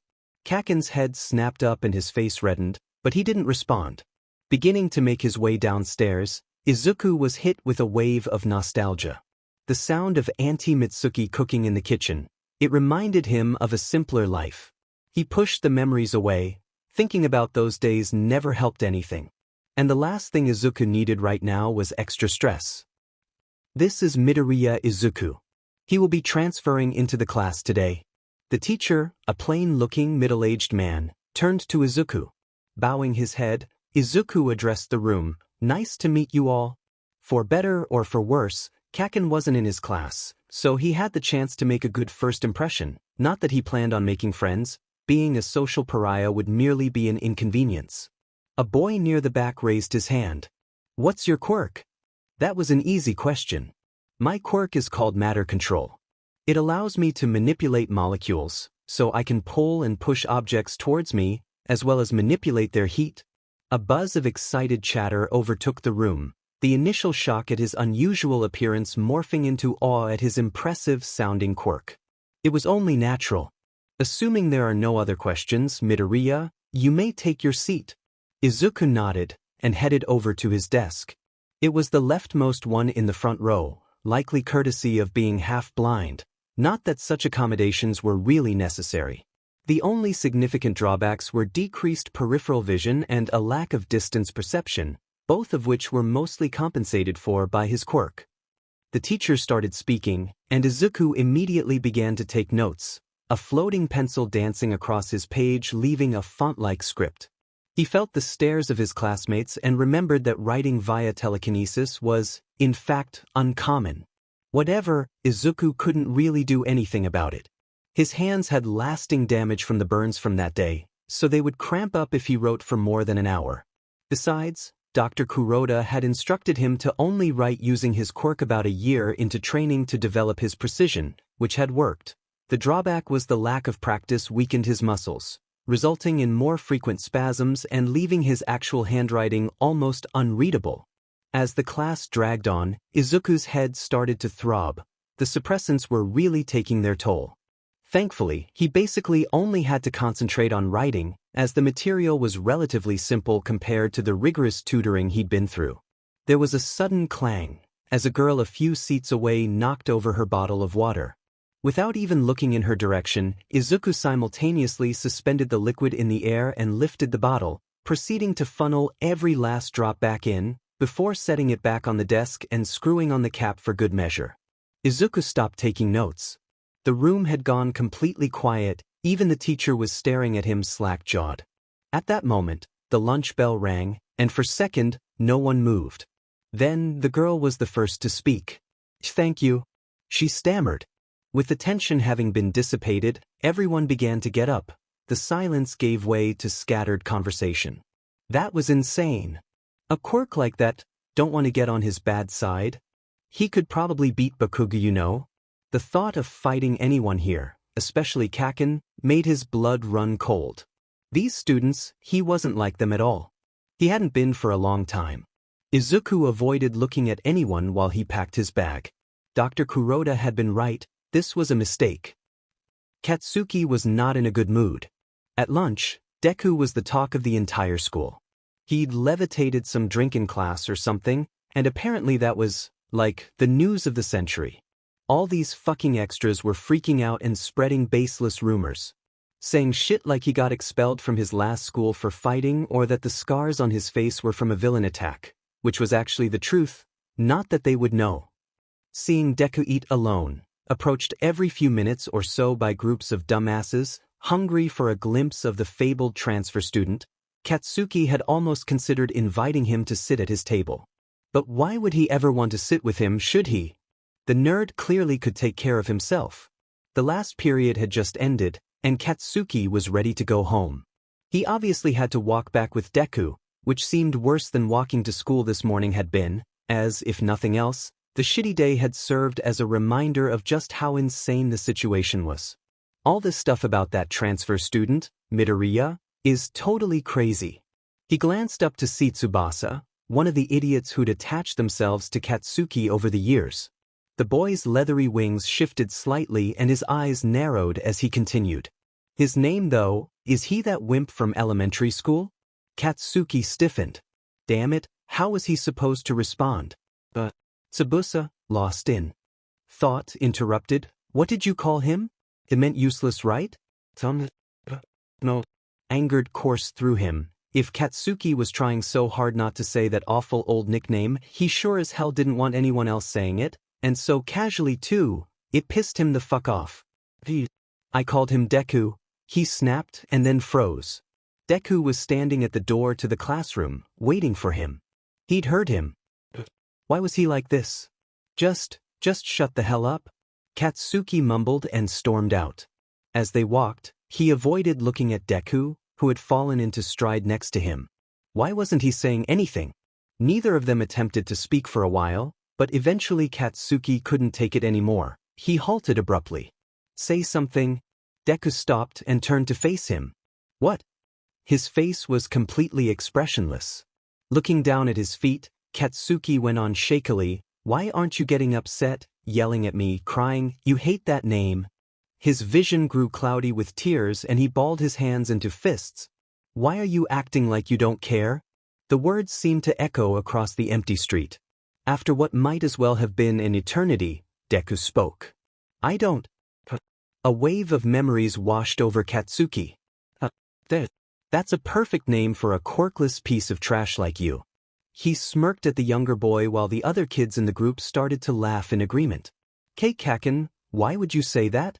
Deku was crying now. I'm not useless. Please stop calling me that, Deku whispered as he stuffed his notebook in his backpack. Why should I, Deku? It's the truth, isn't it? Katsuki approached him and the boy frantically stepped backwards and fell into a desk, a look of terror overtaking his face. It made him so mad. Why was Deku acting that scared? It wasn't like Katsuki was really going to hurt him. Why was he still following Katsuki around? Everyone else had already gone home for lunch, leaving the two of them alone. You're just a quirkless, useless loser, Deku. Stay the hell out of my way. He had the audacity to look up at him again with those tear-filled eyes. It made Katsuki sick. Kaken, I'm sorry, please. Ugh, what the hell was he apologizing for? Katsuki just wanted him to shut up, so he shoved him, realizing his quirk activated a second too late. Katsuki stood there in a stunned silence, looking in horror from his smoking hand to the boy's bleeding shoulder. What had he just done? Deku ran out of the park. What the fuck do you mean you don't care? That name doesn't bother me anymore, Deku said plainly. How? Katsuki raised his eyebrows. How could that be? Well, it's like, Deku frowned slightly, I am strong now, so it doesn't hurt because it isn't true. He paused, tilting his head. Being called such an obviously inaccurate nickname, it'd be pointless to get worked up over that, right? At first, Katsuki couldn't answer. Then he asked quietly, what do you want me to call you? Now, it was the other boy's turn to be surprised. Another moment of silence followed. Deku is fine. Katsuki's head shot up, his eyes wide. Are you serious? Yeah. I think it's kind of funny. The ghost of a smile spread across his face. Okay then. Katsuki took a deep breath, like a heavy weight had been lifted off his chest. I guess we should head home now, Deku. The sky was dark by the time Izuku got home that evening. After a quiet dinner at the Bakugu's, Auntie Mitsuki noted his duffels were largely untouched. Katsuki, why don't you help Izuku unpack? She was smiling but clearly not willing to take no for an answer. The blonde boy stifled a yawn and quickly glanced over at him. Fine. He furrowed his brow, though his eyes showed no malice. Hey brat. Wait, did you just actually listen? What? Kaken snapped. Is it that much of a fucking surprise? Language. Auntie Mitsuki paused, her expression softening. But, you two can go now, I'll finish cleaning up. They made their way to the room. It was fairly barren, save for a few random clothes peeking out of one of the bags and the case of syringes strapped to the nightstand. Geez, you really haven't unpacked it all? Izuku just stood there. I was getting around to it. Yeah, sure. Kaken looked back at him. What do you want me to do? It's fine. Izuku walked to his luggage. You can leave. Bullshit. I said I'd help. He followed him over, crouching down next to the open duffel. Is this one all clothes? Basically. The bag and nearby dresser glowed green. The drawers opened and neatly folded piles of clothing floated in. Huh? If it's so easy, why the hell am I even here? He just shrugged. You insisted? Tisk. Kaken directed his attention towards the other bag. What's in that one? Notebooks, mostly, Izuku answered, putting away the last of the garments. His headache, which had subsided during dinner, was starting to return, and he decided to unpack the next one by hand. Izuku manually unzipped the bag and a wave of familiarity rushed over him. He began to unload the contents onto an empty shelf on the other side of the room. Kaken didn't comment on the switch and simply started to assist. They worked quietly for a bit before Izuku felt a sharp pain in his right hand. He dropped all the books on the floor and swayed slightly, black spots dancing before his eyes. Fuck, are you okay? Kaken rushed over, looking concerned. Huh, that was new. I'm fine. His eyes narrowed. You don't look fine. I'm tired, that's all. Izuku absent-mindedly massaged his hand and began to kneel down to pick up the fallen items. Ugh, he immediately dismissed him. Go sit down. I'll do it. Izuku debated protesting but decided it wasn't worth it and sat down on the bed. Most of the bag was already unpacked after all. I haven't seen this picture in such a long time. His head snapped up. The other boy was holding a booklet of 2 photos, looking at the image showing the 2 of them smiling widely in front of their mothers. He mentally kicked himself for letting that fall on the ground and had to resist immediately pulling it towards him. You can just give it to me. His face reddened. Sorry? Kaken handed the booklet over. slightly frowning as he inadvertently glanced at the other side. He did not recognize that one. "You've got it." Levitating a small orb of emerald flame in front of his chest, Izuku let out the tiniest smile. "Now pass it back to me." Tuya bent his arms in preparation. He took a deep breath and flung the ball. The red-haired boy dissipated it with a blast of blue flame, but Izuku instantly drew the blaze back to him in an even larger sphere of fire. "Yes." Tuya pumped his fist in the air. "Fire catch is a success." "Calm down with all the burning. My feathers are going to melt," Kigo shouted from nearby. He stuck out his tongue. "You're just jealous." They continued the game for a little while until Tuya's face grew flushed. "Ah, sorry Izuku, I think I have to take a break." He wiped away the beads of sweat forming on his forehead. Izuku nodded, proceeding to release all the flames. As Tuya went to take a seat on the side of the training room, he called out, "You two play a game now." Kigo drew all his feathers back into his wings and appeared before Izuku in the blink of an eye. He placed his on chin. "Oh, do you want to fly with me?" "I can only levitate," Izuku frowned. "I don't think that qualifies." "Of course it does. Besides, you won't get better without practice." "All right." He'd gotten much better at telekinetically controlling himself and rose up into the air without difficulty. Though moving horizontally was another matter entirely. Instantly, Kigo was by his side, taking hold of his sleeve. "Here, I'll guide you like this." He gently tugged and the two drifted off to the right. "Whoa!" Tuya yelled from below. "That's so cool, Izuku." "Hey, what about me?" The blonde boy pouted. "But you're just there." The group was interrupted by the entrance of Mori-sensei. "Wow boys, that's impressive." The man motioned them down. "Unfortunately, free time is over." Izuku and Kigo began their relative descents, but Tuya had other plans. "Wait, Mori-sensei, could you take a picture of the three of us? I want one to send to Fuyumi." He raised his eyebrows at the request but nodded in agreement. "Thank you." The boy bowed his head, then looked up. "Let's pose. Izuku, can you float a little higher? And Kigo, go under him to the left." Tuya then jogged into position to the right. "Okay, Izuku, let's release some flame." Both of them ignited and the room was illuminated in a turquoise glow. "Awesome." Mori-sensei readied his phone. "Ready? 1, 2, 3. Izuku snapped back to reality as he grabbed onto the booklet. He pulled out the photo on the right and read the note on the back. "Izuku, Kigo, and Tuya, the flying flame heroes." For a moment, he basked in the comfort of the inscription before proceeding to slip the picture back in place. "Ooh!" Kaken stopped himself. "Shit, sorry, never mind. It's okay, the three of us trained together." He paused. "The blonde one is Kigo, but you'd know him as Hawks?" Kaken's eyes widened at that, but he just nodded, clearly not expecting the explanation. Izuku hadn't expected it either. The exhaustion must have been making him talkative. "And the red-haired one?" He smiled sadly, glancing back at the picture and then away again. "His name was Tuya?" The following weeks turned into months, and Izuku gradually adjusted to the new rhythm of his life. School, training, home, repeat. Living in a house was strange. Even before, he'd never had a functional family life, so Izuku didn't really know how to function in one. To that end, surprisingly, Kaken had been incredibly helpful. From watching pro-hero news coverage with him in the living room to dragging him to the kitchen to help cook meals, Izuku never had the chance to learn and was pitifully awful at it. He really strove to make him feel welcome. Izuku suspected Auntie Mitsuki had something to do with it, but, honestly, it didn't matter. The pair were actually friends now.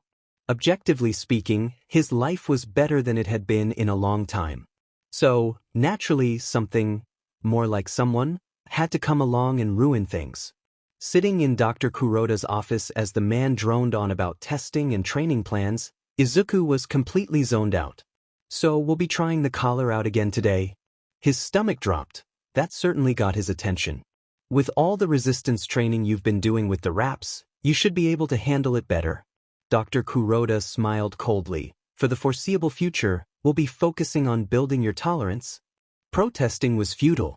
Izuku knew that much. So he just nodded as the panic set in, and, upon instruction, proceeded to the testing site.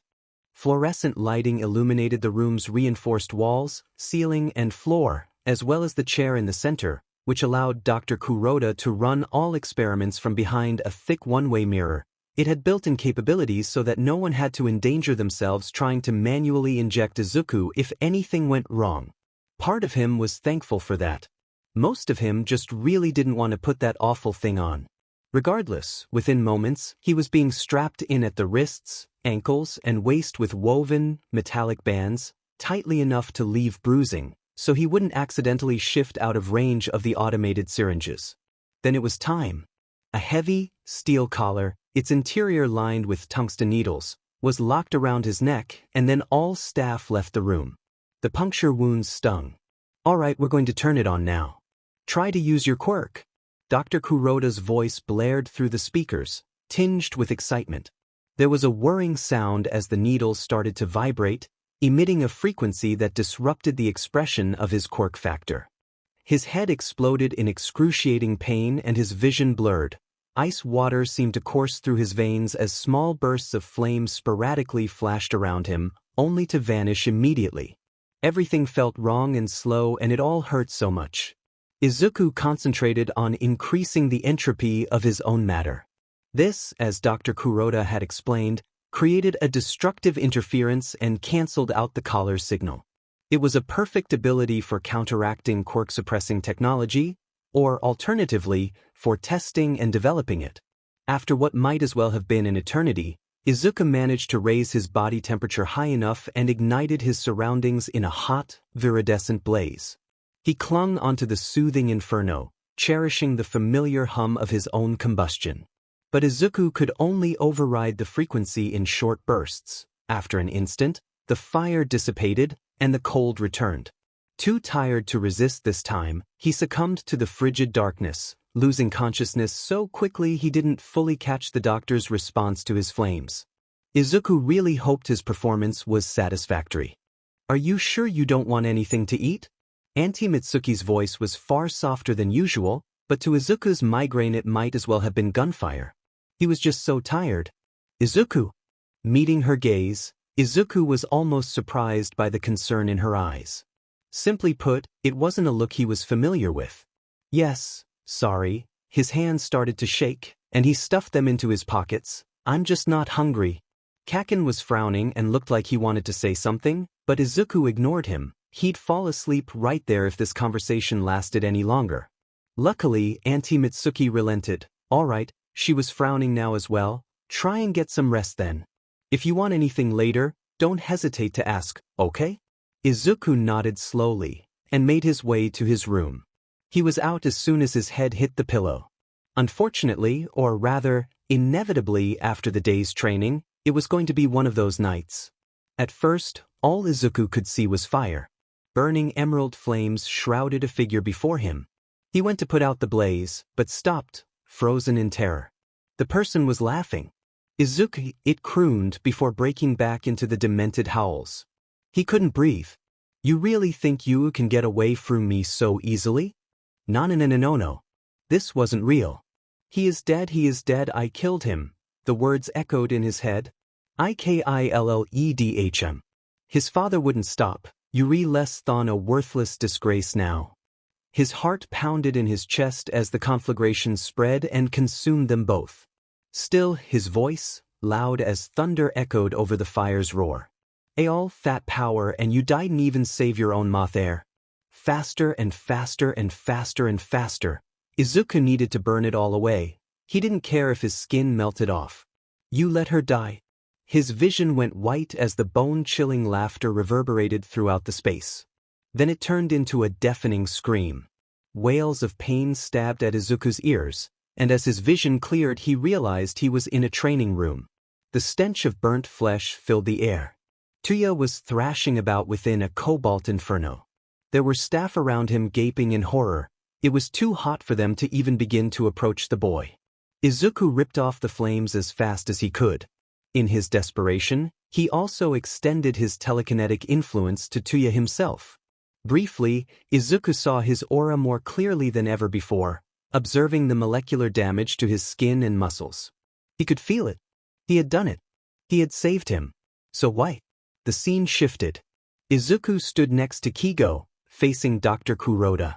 The man's face was somber as he spoke. I'm sorry to tell you this, but Tuya succumbed to his injuries. His family has been informed. The blond boy just looked at his feet, attempting in vain to hold back the tears streaming down his face. Izuku did not cry. You're lying. The walls hissed as the room burst into an oppressive heat.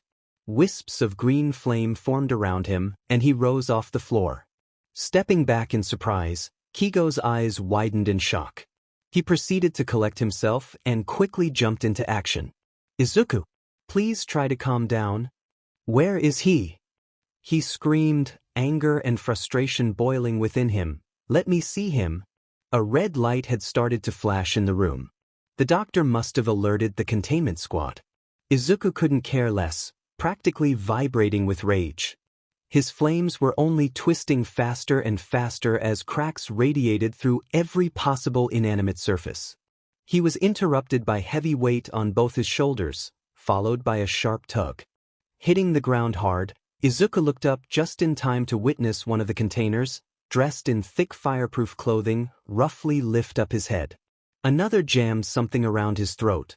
First, there was an icy, stinging sensation. Then, he heard a quiet whirring sound. In an instant, a blinding agony tore through him. It was like his organs had been individually frozen and wedged back inside his body. He suffocated in the darkness, desperately trying to force the tiniest breath of air into his practically solid lungs. Panicking now, Izuku felt his awareness slipping away. And no, he couldn't pass out. Tuya wasn't dead. Where was he? Izuku's eyes snapped open, and he looked down to see Kaken bathed in a green glow. Are you okay? The boy asked, his eyes darting nervously around the room as the various objects surged into the air. Gasping and shaking, he managed to gesture towards the suppressants, which were thankfully still safely secured on the nightstand. Syringe. Kaken immediately dashed over and unstrapped the case. Removing one of the doses, he started handing it over. Izuku shook his head and pulled up his sleeve. His heart was pounding in his ears, and the room was getting hotter by the second. The state he was in, he'd surely miss. Pausing for a moment, Kaken nodded and climbed onto the bed. The apprehension had mostly vanished from his face, leaving behind a concentrated determination. Having discussed the procedure in the past, he immediately stuck the needle in, released the solution, and jumped off the side to avoid a collision as Izuku fell.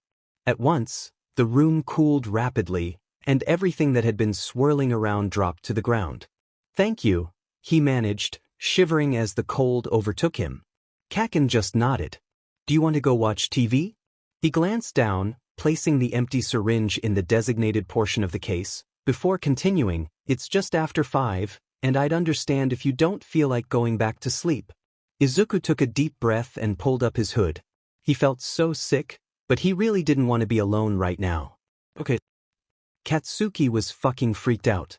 His mom had found the two in the living room just before 7, and after hearing what had happened, and seeing Deku, declared they both had the day off of school.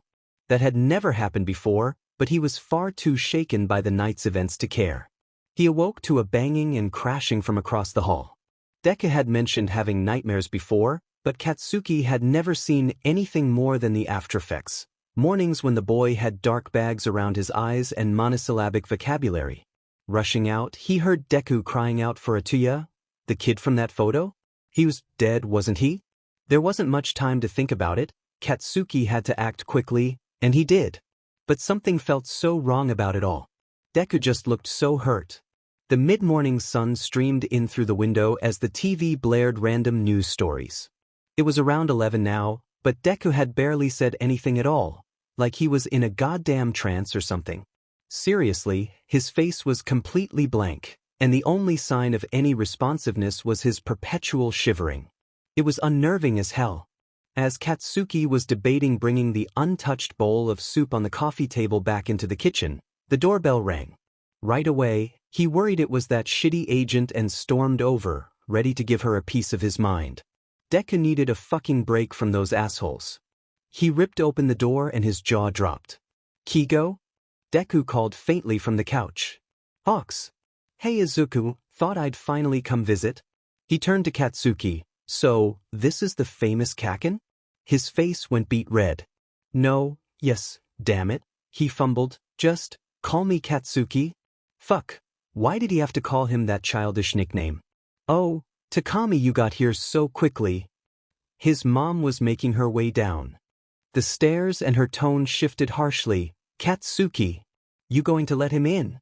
Katsuki realized they were both still standing at the threshold. He looked askance. Please come in. His mother, having switched back to her hospitable mode, turned to Hawks. Can I get you some tea? That sounds great, thank you. She nodded and went to prepare it. I didn't know you were coming. Deku rasped, letting the blanket he'd cocooned himself in fall just past his shoulders. It was a little touch and go for a while. Hawks sat next to him on the couch and smirked playfully. I didn't want to get your hopes up. Sure. They all got settled, and though Deku still was pretty out of it, Katsuki was surprised by how much more relaxed he seemed. A few minutes later, his mother returned with the tea and then headed back upstairs. After he finished it, Katsuki, determined to prove that he was, in fact, a good host, offered to put away the cup. He grabbed the pitiful uneaten soup too. Walking back into the room, Deku and Hawks were talking.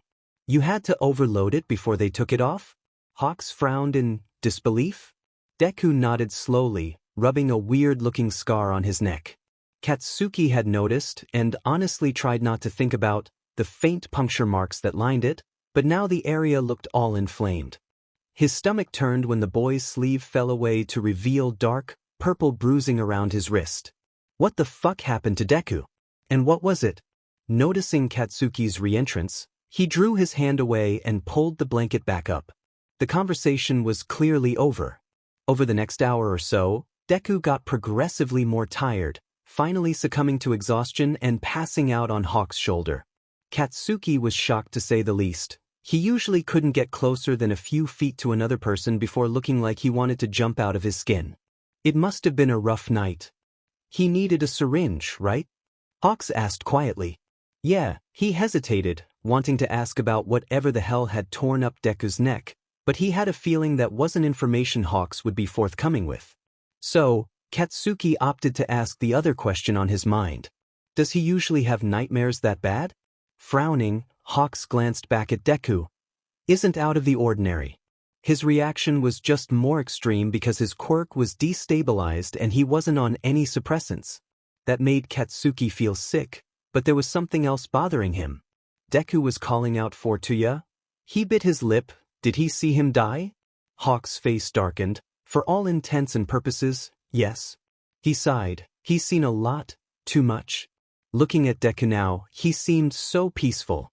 It was hard to imagine just what sort of life he'd led. Well, continued to lead. Continuing, Hawks confessed. I'll be honest, I was nervous about how the two of you would get along. Izuku can be pretty closed off, and with your history, well, he paused, then broke into a slight grin, but it doesn't seem like I had anything to worry about. Katsuki just scowled and looked away. What the hell was he supposed to say that anyway? Besides, when it comes to Deku there was always shit to worry about. Yagi Toshinori was not having a good day. He was technically off duty, though a hero never really is, and had spent the better part of the afternoon running various errands throughout Mizudafu. To say there was a lot on his mind would be an understatement. From the stress of his powers waning to the mounting pressure to choose a successor, Toshinori had never felt farther from his hero persona, All Might. Perhaps Mirai was right all those years ago, but he just couldn't let go.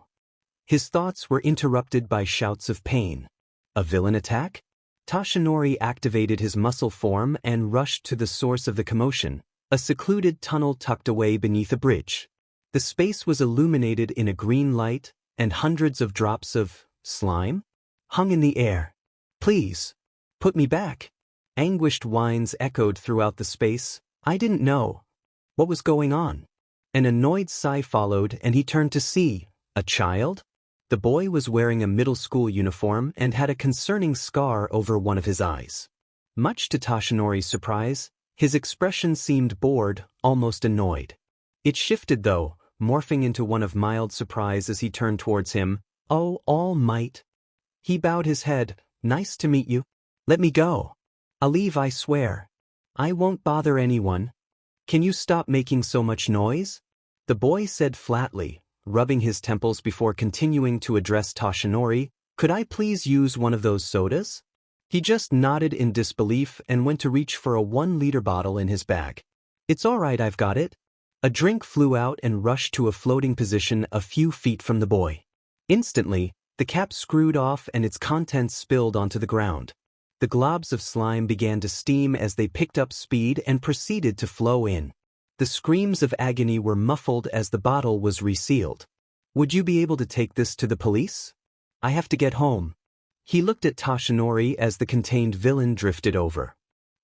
Yes. He managed and cleared his throat. It would be my pleasure. Toshinori picked up the villain, and by the time it was secured, the boy was gone. Who was he? Did today's youth really possess such power? He hadn't even gotten his name.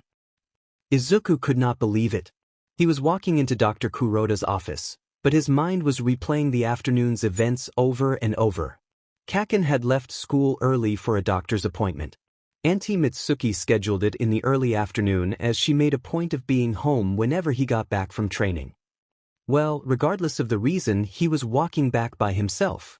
Something felt off the moment Izuku entered the tunnel, and immediately, a deranged voice called out to him. A medium-sized body, to hide in. Slime surged towards him, but he was unfazed, pushing the individual globs away and suspending them in the air. Though the goop was technically biological matter, its strange composition and natural liquid state left it less sensitive to dramatic increases in temperature, and thus a viable target of such manipulation. The villain screamed for mercy, but Izuku could not be bothered. Honestly, he was so weak, no wonder he targeted a defenseless middle school student. Hearing footsteps, he turned to the entrance, ready to reassure a random civilian that the situation was under control. Instead, his eyes met an almost completely solid aura, the densest he'd ever seen. Izuku was face to face with All Might? He had met many pro-heroes before, though most of them weren't that widely known. The Hero Commission was careful about keeping him out of the public eye, so any hero they wanted him to train with had to possess a certain level of discretion. But this was different. It wasn't like Izuku had ever been an obsessive fan of his, or any hero for that matter, but All Might's quirk had fascinated him for some time. Additionally, and more importantly, the man was the epitome of everything a hero should be, everything he was supposed to be. Seeing him up close was sort of overwhelming. But of course, as Izuku began to speak, his tone remained relatively unbothered. Fear, anger, pressure, stress, he was pretty used to it all. The interaction hadn't ended up being all that remarkable. Izuku had had it under control, and All Might had just let him finish apprehending the villain. It was objectively a strange sight, so the hero's shock was to be expected. There was just one thing. Izuku could have sworn he saw his aura flicker. Izuku! He blinked. Yes? Dr. Kuroda sighed. I said, your part-time residence with the Bakugas has yet to noticeably hinder your progress, so you will be allowed to continue this arrangement. Izuku felt his shoulders relax. He'd been desperately hoping to hear those words. Regarding your schooling, the Hero Commission has determined the program at UA to be satisfactory, and you have been recommended for admission. He leaned back in his chair. Of course, upon attendance, you will still continue your regular training schedule. Kaken would be pleased. He didn't really talk about it, but Izuku knew he wanted to go there. Also, there definitely would be a surplus of interesting quirks to document. So, he wasn't really averse to going to UA. Though, he was annoyed at the doctor's insistence he would continue training. It was so unnecessarily patronizing. Of course they weren't just going to let him stop. However, Izuku held his tongue and nodded, lifting his eyebrows slightly to convey his understanding. Smile. Shut up when you know it's good for you. All those lessons had been drilled into him for years. Besides, getting upset always means someone gets hurt. And you don't want to hurt anyone else, do you, Izuku? He blinked again, and the doctor continued, eyes glittering coldly. Additionally, there is a recommendations exam, a formality naturally, but I trust you will showcase your skills to our satisfaction. As if there was any other option. Having just barged into the house with Deku, the shitty agent woman was already pissing Katsuki off. Izuku has been authorized to continue this living arrangement, so long as certain conditions are met, she said monotonously. His mother snarled her response, I was not informed it was up for reauthorization. I do not report to you. This conversation was already starting to take too long, and Katsuki wanted to find out what the damn conditions were, though he'd like to see them fucking try and take him away again. As the back and forth continued, Deku caught his attention and started signing. Do you want to go upstairs? That was unexpected. Usually the other boy seemed perfectly content standing as the two went at it, but Katsuki wasn't complaining. Hopefully Deku would explain it all himself. He left the room, Deku following suit behind him. Walking into his room, Katsuki was the first to speak. What is she talking about? I'm going to you. Deku answered plainly. Katsuki's eyes widened. He definitely hadn't been secretly hoping for that or anything. He ultimately failed to contain his excitement. That's great, we can train together to prepare for the exam. Deku had the nerve to visibly recoil at the suggestion, glancing away as he spoke. I don't think that's a good idea. Besides, I'm taking the recommendations exam anyway. He furrowed his brow. Who cares? An exam's an exam. I said no. His voice was sharp. The room got a bit warmer, and Katsuki could feel his palms starting to sweat, but he was too pissed to care. Why was Deku being so dismissive? He turned to leave. I'm done talking about this. Stop looking down on me. Katsuki slammed his arms down in frustration, releasing bursts of explosions downwards, igniting the rug. He froze in horror. Without hesitation, Deku spun back around and dissipated the flames. He looked down at the smoldering carpet. Sorry. That was my fault. I raised the temperature. His face twisted in frustration. But this is what I mean. Fucking stop, Katsuki interrupted. I set the carpet on fire. Don't try and take credit for it. He looked straight at Deku. I'm not scared of you. It was the truth. Katsuki had never been afraid of him. Not standing by the ruins of that apartment complex or rushing into his room when he had nightmares. Not once. The other boy didn't respond. Katsuki continued, those Hero Commission assholes just tricked you into thinking you're some weapon of mass destruction, but you're not. He took a deep breath. You're just Deku, okay? Deku's eyebrows curved upwards as he stared at Katsuki, his mouth slightly agape. After what seemed to be hours, he broke the silence. Fine, he pressed his lips together. I'm really not supposed to, but if it's in a secluded place, I guess we could practice. Deku paused, absent-mindedly rubbing his hands, but I'll take the necessary precautions, and we're done at the first sign of trouble. All right, Katsuki grinned, you're lucky you're taking the nerd exam, because I'm totally beating all the extras at the regular one. Amused by his response, a small smile spread across Deku's face. You really shouldn't call people extras, Kaken. Shoto. You need to take this seriously. I will not tolerate. Shoto just stormed out of the car, slamming the door behind him. They were at you already. What else needed to be said? Of course he had to pester him like this, today of all days. Following the signs leading to the exam, Shoto's mind wandered. Not using his left side. It was a dangerous plan.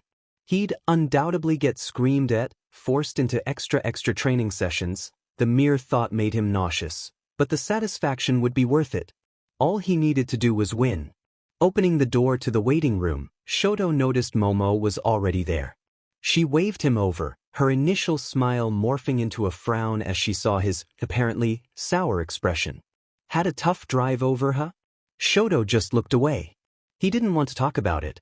In fact, he didn't want to talk about anything, though that had never stopped her before. Oh, no need to be rude. Momo laughed, though her eyes betrayed legitimate concern. Are you ready for the test? What kind of question was that? Of course he was ready. What else could he possibly be? Yes. She just rolled her eyes. Well, it's good to see you're peppy as ever. Glancing over her shoulder, Momo continued, I think that guy over there wants to talk to you. Shoto turned to see some big, excitable guy he remembered from the written exam standing by the entrance. Irashi? Inasa? It didn't matter, he had no intention of socializing. The door opened again, and a boy walked in. He had a slim, yet muscular build, and his white hair with green roots was unusual. Still, he had beat him on the weird hair. Shoto had to resist touching his scar when he saw his eye. Then, an unfamiliar feeling overtook him. Was he angry? Something about the boy seemed, wait, why was he looking at him? Momo, jumping at the chance to force Shoto to be friendly, dragged him over and promptly introduced them both. Hello. I am Yaoyorozu Momo. She gestured at him, and this is Todoroki Shoto. What's your name? The boy, still looking at him, answered, I am Midoriya Izuku.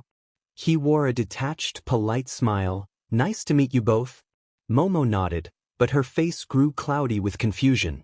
She hesitated before giving in to her curiosity. That's an interesting uniform. Her cheeks flushed. Sorry. I didn't mean to be rude. Midoriya's uniform was quite unusual. In fact, it didn't look like a uniform at all. It was dark gray, high-tech athletic wear with an easily recognizable white, stitched logo. Why was he wearing the Hero Commission insignia? It's fine, Midoriya interrupted, dismissing her concerns. It's more for training. You train at the Hero Commission? Shoto cut in, a little more accusatory than intended. Momo flashed a quick glare at him, before turning back to Midoriya, whose expression had grown even more distant, somehow. Yes. He paused. They're the reason I'm here. What did that mean? And why did it feel like Midoriya wanted to talk with him more? Or maybe it was him who wanted to?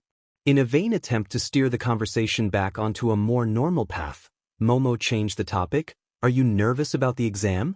No, he said flatly. Alright, the exam. Shoto tried to focus. He couldn't let himself be distracted, especially not by such powerful competition. A Hero Commission trainee? He'd never even heard of such a thing, and if Midoriya's casual demeanor and cavalier attitude towards the test was any indicator, he was the real deal.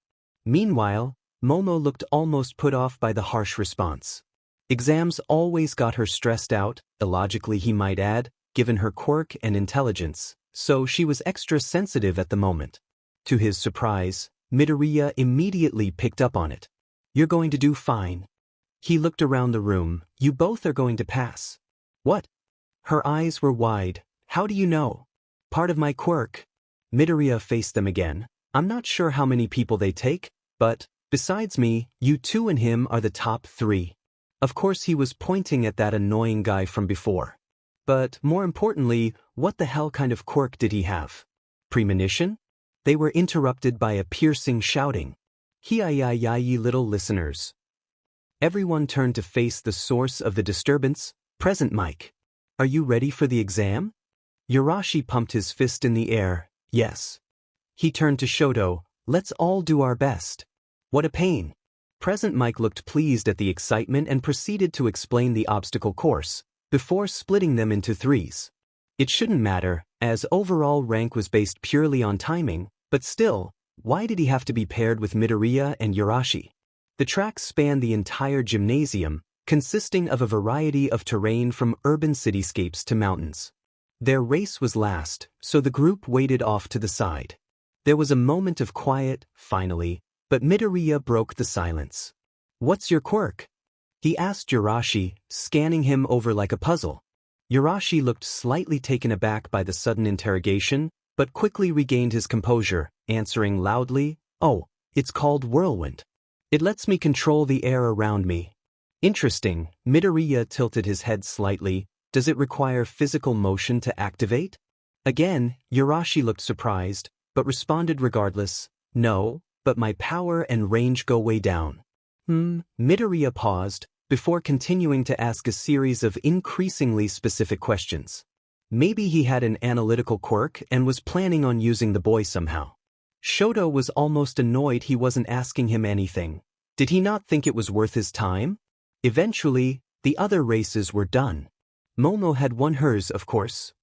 The 3 of them lined up at the start line, but any curiosity Shoto had about his fellow examinees had all but vanished, as his father looked down on him from the balcony. He glared at the man, his eyes glinting with defiance before he tore them away. Shoto couldn't let himself get too worked up now. Not when there was so much at stake. Shifting his focus to the track ahead, He caught a glimpse of Midoriya. The boy's head was tilted upwards, his face twisted in visible disgust. He'd never seen anyone but Natsuo look at his father like that before. Before Shoto could even begin to process whatever that was about, Present Mike started to count down. 3, 2, Stay art.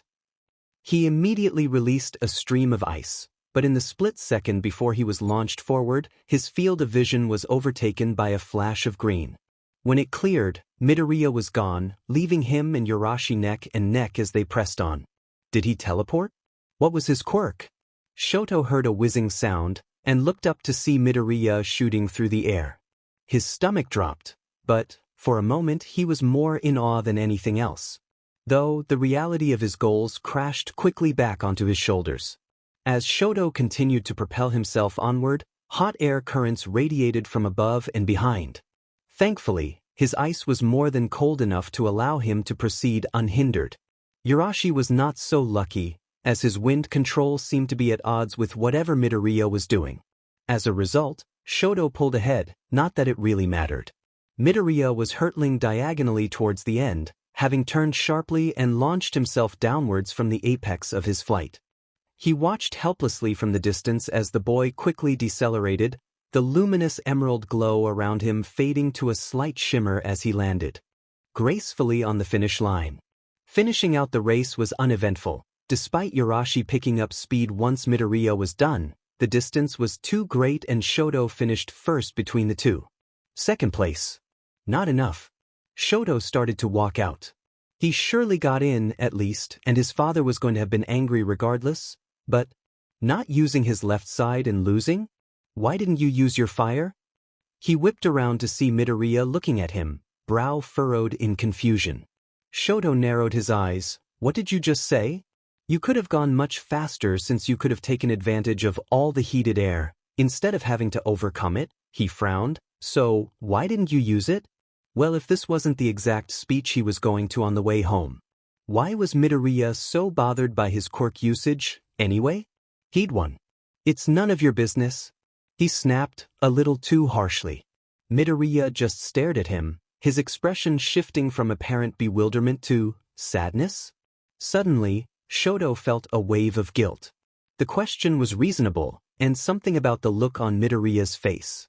It seemed so genuine. Shoto looked away in embarrassment, mumbling a quiet, sorry. Most of the other examinees had already begun to filter out.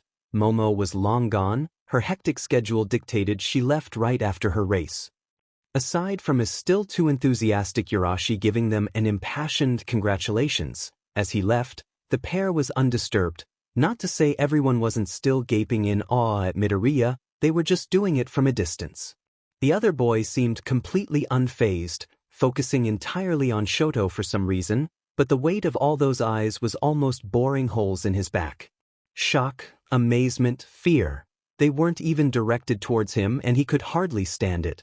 Before Shoto could begin to try and excuse himself, seriously, how did he always seem to end up stuck in social situations? Booming footsteps echoed from the hall right outside the gym's entrance. Damn it. His father stormed loudly into the room, which was now completely empty, save for the two of them and Present Mike.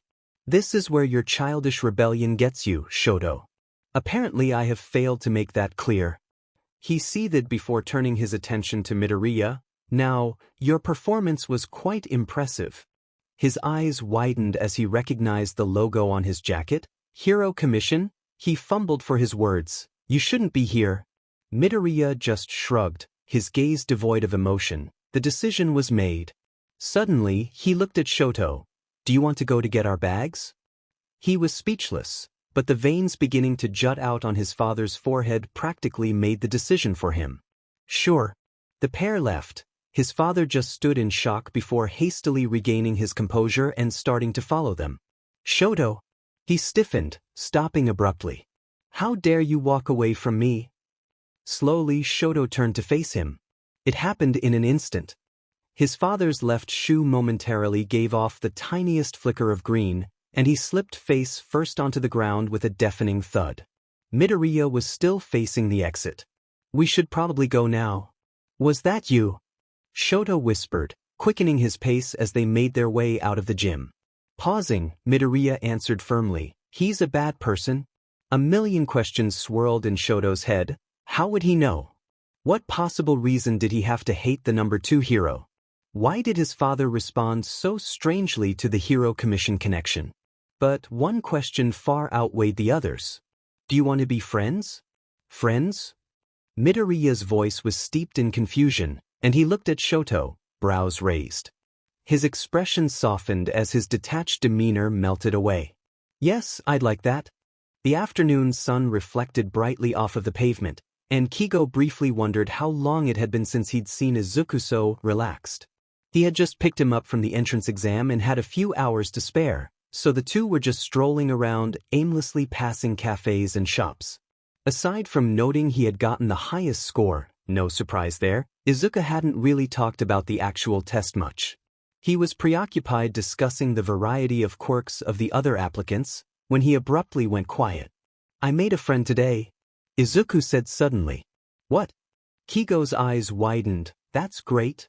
"Yes," Izuku massaged his hands, a nervous habit, as his voice trailed off. He couldn't have been more suspicious if he tried. Kigo waited as the pause dragged on, finally breaking the quiet. "Okay, I'm going to need more than that. What's their name?" "Shoto." "What?" His eyes widened. "Fis." "Yes." Izuku searched for a word. "Nice." Kigo ran his hand through his hair, trying to process it all. Shoto likely didn't know what actually happened to Tuya. He almost certainly had no clue about Izuku's connection to him. But something was wrong. There was no reason for Izuku to wait to tell him that. Quirk analysis was his favorite subject, but not in a million years would it come before this news. Not unless. What happened? Izuku tensed and looked down before answering. "I saw Endeavor." The name was like nails on a chalkboard. He couldn't help but think about back then. "Your dad is Endeavor?" Kigo gaped. Tuya immediately snapped, "Don't talk about him, Dash." "But his father was a hero? A real hero. Just leave me the hell alone." The red-haired boy snarled. Wisps of cobalt flames swirled around him before quickly dissipating. "Geez." Kigo took a step back. "I just thought it was cool, that's all." "Well, it isn't." His eyes were dark. "He's a shit hero and a worse dad." Kigo thought about Tuya's scars. Even in training, he always knew when he was starting to overheat. Every time he hurt himself, it was only because they weren't allowed to end the exercise without repercussions. But many of his burns were several years old. He felt sick. Tuya sighed, eyeing the singed end of his sleeve. "Just, please, don't bring him up again." Kigo just nodded. "And he never did." "I tripped him." Kigo was abruptly thrust back into the present. "You did what?" "I only controlled the edge of his shoe. There aren't any suppressants in my system right now, and his heat resistance is high. Besides, he was so angry with Shoto, he was scaring him." Izuku's face darkened. "I could tell." Kigo's heart sank. Izuku had never really spoken about his father with him, not like he had with Tuya, but he knew enough. Shit. Part of him, a quickly shrinking optimistic corner of his psyche, had hoped that Tuya's death had changed things, and maybe Shoto was doing all right. Though he honestly had known better. Endeavor didn't deserve to be called a hero. "I would do it again," Izuku lowered his voice, "but I hope Dr. Kuroda doesn't find out." Unauthorized quirk usage was definitely a punishable offense. Kigo suppressed a shudder at the extra-long training sessions and brutal experiments that always seemed to have been lying in wait whenever orders were disobeyed. Luckily, the likelihood of anyone at the commission catching wind of the incident was slim to none. "I doubt Endeavor will be spreading that story around. Just be careful, don't take unnecessary risks." Izuku didn't respond for a moment, then nodded. "Now that that's out of the way, tell me more about Shoto, and did you talk to anyone else?" Shoto knew the girl with the creation quirk, Yaoyorozu. She was very welcoming. As he continued on, Kigo couldn't help but worry about the Endeavor situation. The incident surely wasn't an isolated one, and if Izuku was to witness something like that again, well, he had a very different definition of unnecessary. "You scored the highest? Congratulations." Auntie Mitsuki smiled and nudged Kaken, who grumbled in response. "Why the hell should I be impressed?" It's the obvious outcome. He turned to Izuku. Want to go to the park before dinner? Sure. Izuku answered quickly, if it's all right. Auntie Mitsuki shrugged, it's fine with me, just be back in an hour. Kaken was already halfway out the door. The walk to the park was short, and once they arrived Kaken immediately turned to face him. Let's train. Izuku frowned, now? My exam is in 2 weeks. He glared downwards, I just dash. Okay, Izuku interrupted, we can spar. Kaken's head snapped up, a grin spreading across face. Though he'd never admit it, Izuku knew he was nervous about the test, or at the very least getting the highest score. Not wasting a moment, Kaken lunged, his right fist swinging. He sidestepped in response, but the other boy immediately lowered himself to the ground, his foot tracing an arc along the ground directed towards the back of Izuku's ankle. This time he jumped up, acutely appreciative of his quirk's heightened spatial awareness. The scrimmage continued for a while. Izuku's thoughts wandered as he evaded Kaken's barrage of blows. Sparring had always been a secondary component of his training, and he hadn't done any without using his quirk, consciously, that is, in years. The whole thing felt rather rebellious. Dr. Kuroda would have been furious at such a waste of time. After a while, Izuku stepped back, taking a moment to catch his breath before speaking. We should probably head back. Kaken scoffed. You're just afraid I'll win if we keep going? No, he said matter-of-factly, I'm afraid of what Auntie Mitsuki will do if we're late. TSK fine. The neighborhood was quiet, most households having already settled in for dinner.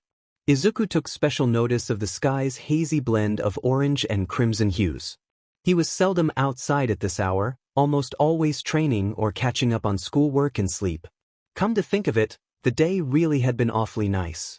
Dr. Kuroda wouldn't be on his case about the exam anymore. He got to meet Shoto Todoroki, not that he was sure what friends meant, spend time with Kigo, spar with Kaken, and now enjoy the sunset. I asked what you were thinking about. Izuku turned to him, I think I'm happy? Kaken blinked. Huh. His brows furrowed, what's that supposed to mean? Nothing. He shook his head before returning his gaze to the sky. Forget I said anything. You can talk to me, you know, Kaken muttered. If you ever feel... His voice trailed off. Surprised by the sudden vulnerability, Izuku was quiet for a moment before humming quietly in affirmation. They continued to walk in silence, and Izuku appreciated just how much Kaken had changed. A year and a half ago, such an interaction would have been out of the question. Still, his worries weren't the kind that needed to be shared. I wonder what UA is going to be like? If Kaken caught on to his changing the subject, he didn't call any attention to it. It's going to be fucking great obviously, he snapped, though quickly shifted to enthusiasm. Did you hear All Might is going to be on staff? All Might, huh? Izuku wondered if he'd recognize him, not that it really mattered. You could at least pretend to be excited. Kaken sighed in exasperation, he's the strongest hero you know. They were practically back at the house by this point, and Izuku could see Uncle Masaru's car pulling in the driveway. We should probably hurry in, he glanced at his phone, it's been just over an hour. Kisses. Izuku just rolled his eyes and quickened his pace. As he made his way inside the house, he thought briefly about the other teachers at UA. The information wasn't top secret, but it certainly was not publicized. Just what sort of heroes choose to stop standard, professional work and teach instead? Okay, so maybe Katsuki was a little excited about the first day of school. He and Deku had arrived at UA, later than he would have liked. Somebody could not understand why it was important to get to school early on the first day, and were proceeding to make their way to their classroom. It will be interesting to be in the same class again. Deku noted absent-mindedly, looking around at the other students circulating through the halls. Yeah, I guess. Truthfully, Katsuki was absolutely thrilled. Now they would be, finally, training together, and Deku could see he was strong too, goddammit. Not that Katsuki really thought he saw him as weak, but Deku never talked about his training, and he couldn't help but feel as though the idiot thought he was protecting him or some shit. I think this is it. Deku had stopped to admire the large door labeled 1A. I bet the entryway is so big to accommodate people with mutant-type quirks. Well, you can keep looking if you want, but I'm going in. Katsuki stepped past him and opened the door. The room was relatively normal-looking with blue linoleum floors and a large window serving as the far wall. Unsurprisingly, they were not the first ones there. "Welcome. My name is Ida Tenya, and it is a pleasure to make your acquaintance." He froze, resisting the urge to immediately bring his hands up to his ears. Fucking hell, why was this asshole so loud? This was a classroom, for God's sake. The tall boy with glasses, who just shouted his introduction, was now bowing at a practically 90-degree angle. Thankfully, Deku took it upon himself to respond. "Nice to meet you, my name is Midoriya Izuku and this is Bakugo Katsuki." "Oh, Bakugo Katsuki. You were the one who scored highest on the entrance exam, congratulations." The initial shock had passed, so he managed a sharp, "thanks," before he shoved past him. Katsuki made his way to his desk and slung his bag over the seat. Deku was still by the door and had started bombarding glasses about his quirk. Serves him right for startling him like that. Looking around, just over half of the class was settling in. He accidentally made eye contact with some guy with spiky, red hair. To Katsuki's horror, began to approach him. "Hi, my name's Kirishima Aijiro. I thought you were super manly during the entrance exam." "Thanks." Katsuki hesitated before introducing himself. "I'm Bakugo Katsuki. Nice to meet you." He responded brightly. Honestly, the guy wasn't too annoying, which was a rare assessment, but Katsuki still didn't feel like making small talk, so he grunted in agreement and turned away. Unfortunately, Shitty Hair, seemingly unable to take a damn hint, kept talking. "So, what middle school did you go to?" "Aldra Junior High." At that moment, Deku, quirk analysis apparently complete, arrived at his desk, and he could see Shitty Hair's eyebrows raise for a split second.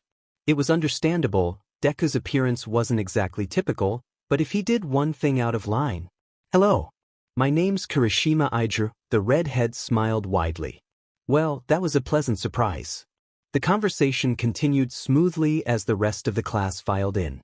At one point, a kid with half-red half-white hair entered and Deku immediately waved. "Who's that?" Katsuki squinted in the boy's direction, only to be met with a confused frown. "That's Todoroki. I met him at the recommendations exam." Deku said, pausing a moment before adding, "We're friends." Before Katsuki could process that groundbreaking piece of information, the door opened a final time and a giant, yellow caterpillar-looking thing was revealed. Deku instantly walked to his desk and sat down, but the classroom chatter took a few moments to fizzle out as a shabbily dressed man emerged from the sleeping bag cocoon. "It took 8 seconds for you to quiet down." The man's voice was tired and his appearance rather disheveled.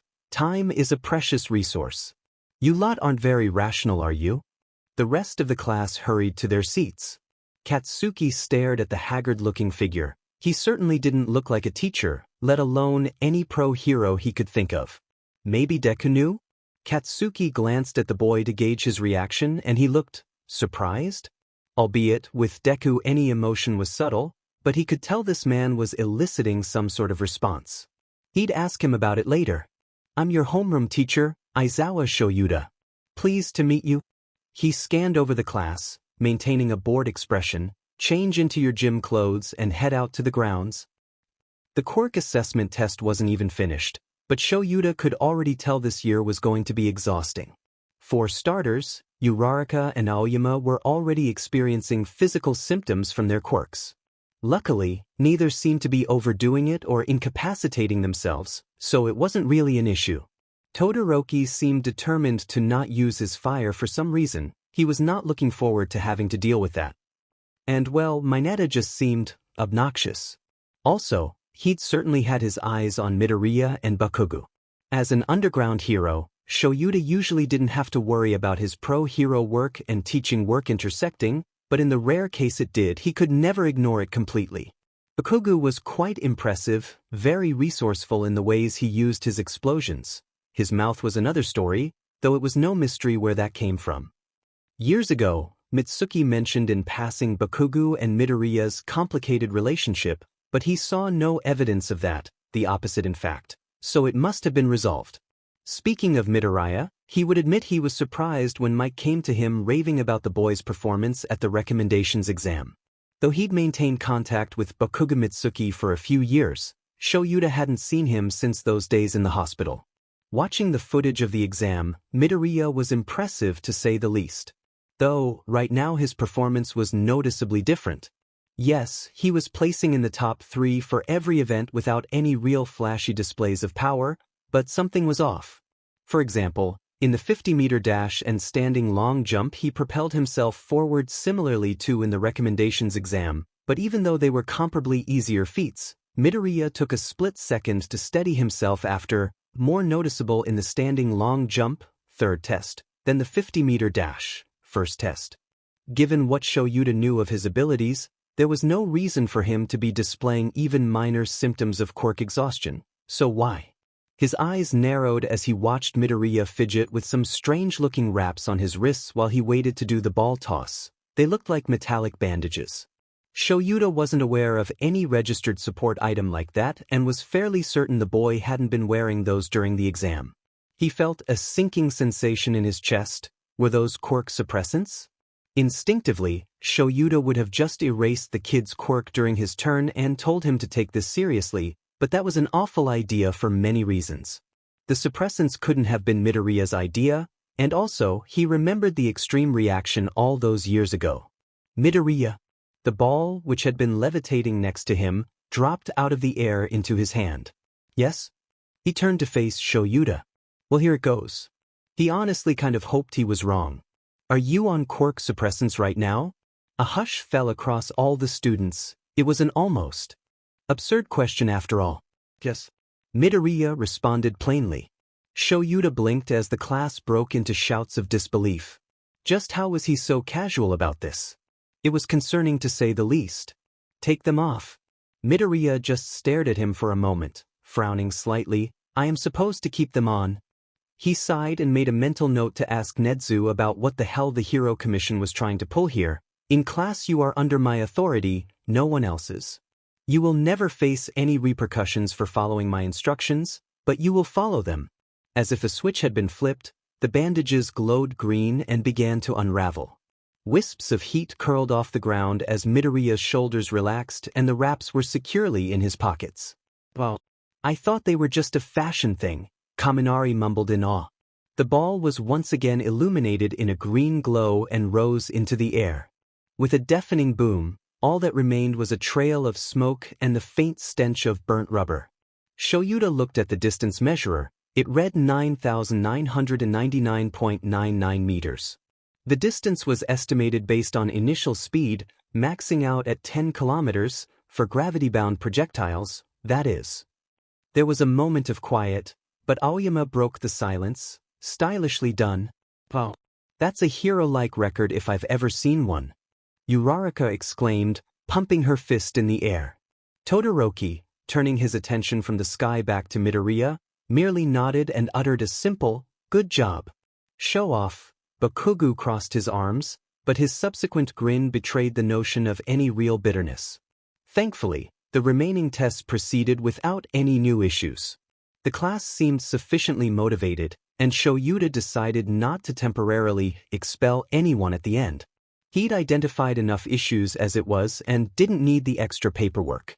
Stifling the nagging feeling of guilt, Shoyuta headed back to the staff room and opened Midoriya's file. He had a lot of reading to do. How was your first day at UA?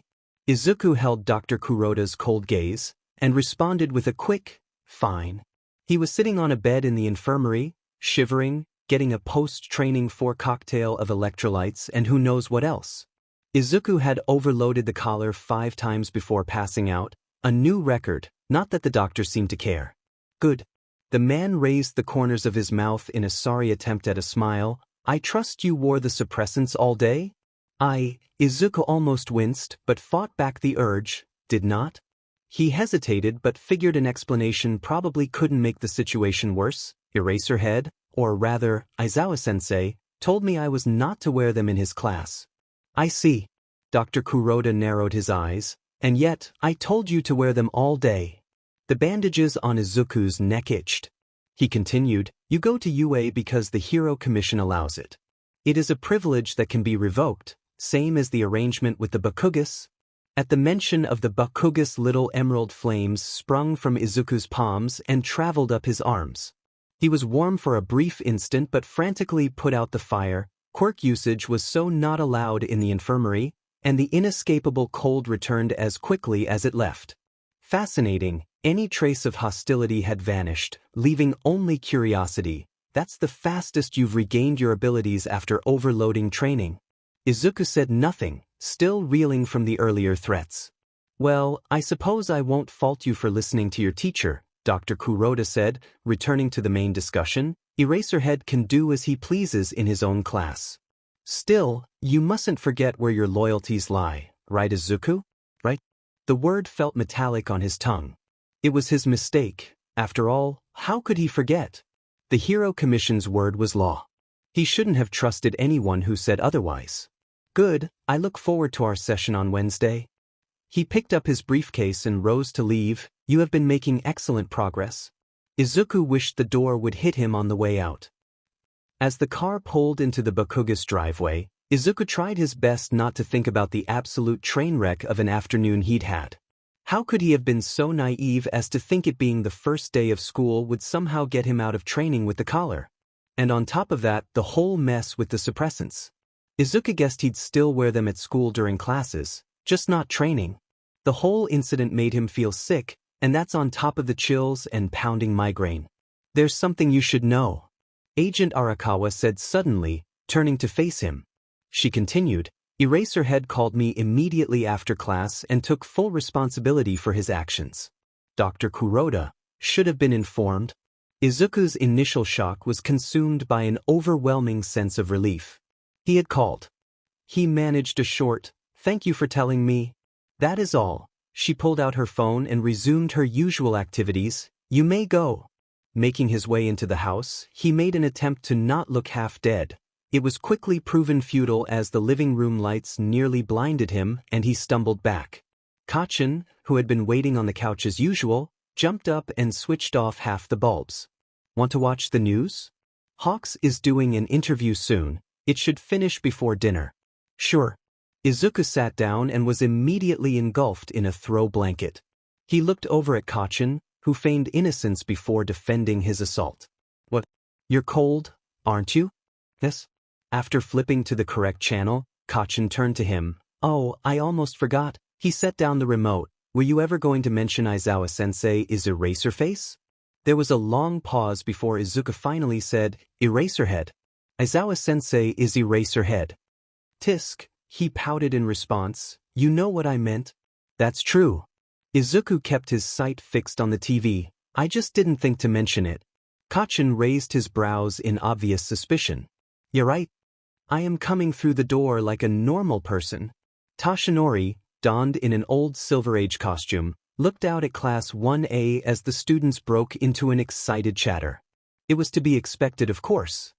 His eyes were immediately drawn to a familiar face, the boy from the bridge.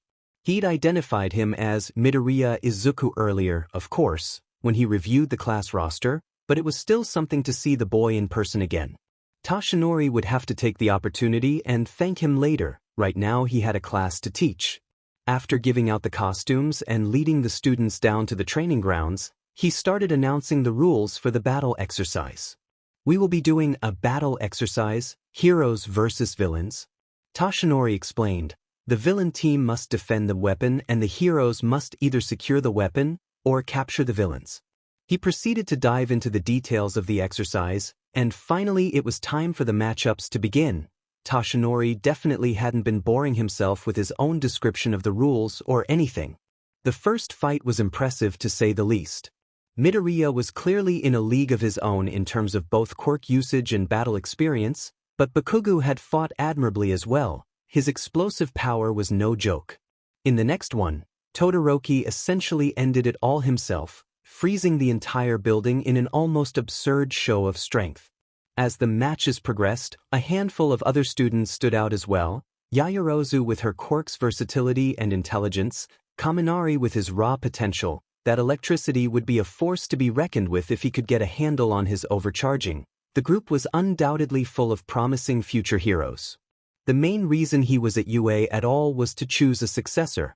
Of course, he was considering that boy Mirai had found, Mirio was it?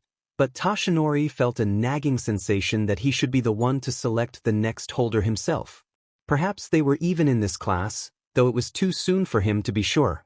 He wondered if he ever would be. Around 2 minutes into the exercise, Izuku entered the room with the weapon as Uraraka was floating on a piece of debris about midway up the side of the building. Immediately Ida charged forward with a roundhouse kick, which he dodged with ease. Faking a second kick, Ida retreated as Kaken launched his attack. Izuku, remembering how the blueprints had specified the floor was sturdy, sent shockwaves through the top layer of cement, and made sure to blow out the window and emit a flare to signal his location. Ida caught his foot in a widening crack and crashed to the ground. Kaken was relatively undeterred, so Izuku ignited the surrounding air, converging the streams of flames into a twisting shield and pushed it forward to weather his barrage of explosions, and ensure he couldn't easily feint and attack from the back. Weird as it was to be on the receiving end of such an attack once again after so many years, all Izuku felt was a strange sense of pride in the face of the powerful blasts. Kaken was this talented from instinct alone. Still, he had a task to complete. It was an enclosed space, and Izuku was fairly certain All Might would not approve of any big destructive moves to the training structure, so he was limited in his strategy. Not that that was a significant issue really. In a short gap in explosions, Izuku jumped up and used the subsequent moment of distraction to mobilize the extra debris, surrounding both of his opponents in jagged pieces. "Now Uraraka," he called out, remaining in position and keeping his attention focused on Kaken and Ida. Right on schedule, Uraraka popped in through the window and tagged the weapon. Exercise complete. He lowered himself back to the ground and dropped the scraps of cement. "Nice work," Uraraka said brightly. "Sorry, I didn't really do much." Before Izuku could assure her that her presence was quite helpful, the villains hadn't been able to commit to a 2-on-1 fight since they knew she was lurking. The sirens indicating the fight's end started blaring. The four went back to the monitor room, and Izuku rehashed his performance. Was his fire too risky given the foe weapon was a nuclear warhead? He had ensured any heated air or fire in the room stayed within a 5-foot radius of himself. Should he have tried to immobilize Ida while he was dealing with Kaken? Given the bad visibility, he could have accidentally injured him with the sharp concrete. Eventually, they reached their destination and were promptly met with loud praise from All Might. "Good job, you four," he exclaimed with vigor. "As for the VIP of the battle, I'd say it was young Midoriya." "Oh yeah, the VIP of the battle." Izuku felt part of himself relax. Even though he was at UA and there didn't seem to be any real consequences for subpar performance, he was unable to rid himself of the fear associated with not meeting expectations. The hero continued, "That was likely obvious, so does anyone have any insight they wish to share on this fight?" "I do," All Might Sensei, Yaoyorozu offered. Ida and Bakugo had a reasonable strategy, but it hinged on being able to overwhelm Midoriya essentially one-on-one while successfully monitoring all other points of entry to ensure Uraraka didn't sneak in. However, they were unable to properly execute it, as Ida was disadvantaged in the enclosed space, and Bakugo couldn't go all out given his proximity to the weapon. She paused for a moment, choosing her next words carefully. Midoriya capitalized on those weaknesses. "Good analysis." All Might turned to the class. "If that's all, the next pairing is the heroes, Shoji and Todoroki versus the villains, Ojiro and Hagakure." Izuku was excited to watch. "Your range and control are impressive." Shoto looked at Midoriya, surprised by the sudden interaction as the class headed into the locker rooms. "Thanks, your performance was incredible as well." He glanced to the side. "I didn't get the chance to tell you after your match." Midoriya nodded, and Shoto scanned him over. His costume was a high-tech dark jumpsuit, and it looked like it had temperature control of some kind. There was a layered metal plating on the outsides of his calves and forearms. He'd noticed it earlier but was still unsure of its function. Speaking of noticing things, Midoriya realized he was staring because of course he did. "Are you confused by the metal parts?" he asked as Shoto looked away again. "They are detachable plates, and serve to ensure I'll always have something to use telekinesis on. They're pretty sharp though, Not great for this type of training. Oh. His face was hot, luckily, half of it was cloaked in ice. Their lockers were in the same area, and as everyone changed back into their uniforms, Shoto was careful to keep to himself. The burn marks that streaked across Midoriya's hands and arms, and who knows how much else weren't any of this business. Though his chest did ache just thinking about them, he was very familiar with defensive burns, none that deep of course. His father wouldn't risk further damaging his goods. How could someone so well versed in fire's wrath use it so elegantly? If he could do it maybe so. God, he was being ridiculous. He didn't know him at all. Shoto certainly wasn't going to just give his father everything he wanted on an idealistic whim. But that wasn't to say he didn't want to learn more about Midoriya. Well, he wasn't exactly sure. As he buttoned up his jacket, he stopped and touched his chest where the jagged cement had been pressed against it. Not even a scratch. The look in Deku's eyes was cold, calculating. Katsuki had seen it before, but never aimed at him. Nevertheless, he blasted explosion after explosion, with an increasing sense of futility. Unable to really push himself this close to the warhead, and having to carefully monitor his footholds on the uneven ground, he finally paused to gasp for air. Instantly, Deku was above him and the room was overtaken by a harsh, emerald glow. Before his eyes could adjust to the lighting, a multitude of floor fragments converged upon him. He couldn't move an inch without bruising, scratching, or impaling himself. Now, Uraraka? Deku's voice sounded impersonal, almost bored. When the exercise finished, as the pairs walked back to the monitor room, Katsuki got a better look at Deku. His breathing was regular, his costume was clean. Practically nothing indicated he'd just fought at all. Even his posture seemed straighter than normal, and his expression was so fake. Katsuki suppressed a shiver. He hadn't really known what to expect when finally seeing Deku use his quirk in an actual training session, but it was not this. Trying his best to shake those thoughts away, Katsuki finished getting dressed, while reminding himself he was being ridiculous. Deku was Deku. How dare he even almost think anything else? Shoto attempted to wrestle through the swarm of press congregating outside UA. It's Endeavor's son. A reporter shouted and shoved a microphone in his face. What does your father think about you being taught by the one-number hero? He hated being called that. Before Shoto could respond with something along the lines of, why don't you just ask my father what he thinks? Midoriya materialized next to him. Sorry. He smiled apologetically at the now frustrated journalist. We have to get to class. The two continued to push through the rest of the crowd, as Midoriya successfully outmaneuvered the other reporters. Once safely inside the gates, Shoto turned to him. Thanks. Midoriya nodded. I can't stand the press, asking questions like that. It's none of their concern. Right, he hated Endeavor too. Maybe now he had a chance to ask the reason. Why do you have a problem with Dash? Before Shoto could finish, Bakugo stormed towards them. Why'd you ditch me? He scowled. Was he calling him Deku? Midoriya just shrugged. What? He tilted his head slightly. Did you miss me, Kakin? Some sort of nickname thing? Shoto just added this to the list of confusing things about Midoriya. It was already far too long. You'll pay for this? Bakugo snarled. Okay, but later, we're all going to be late if we don't get going. The rest of the morning proceeded relatively uneventfully, and before Shoto knew it, it was lunch. He hadn't entered the cafeteria with a real seating plan, but soon found himself eating his cold soba next to Midoriya and Yaoyorozu. Uraraka and Ida were across from them, and Ida was talking about his older brother, Ingenium, as the conversation had somehow shifted to personal histories. Wow. That's so cool. Uraraka exclaimed brightly, what about you, Midoriya? What's your family like?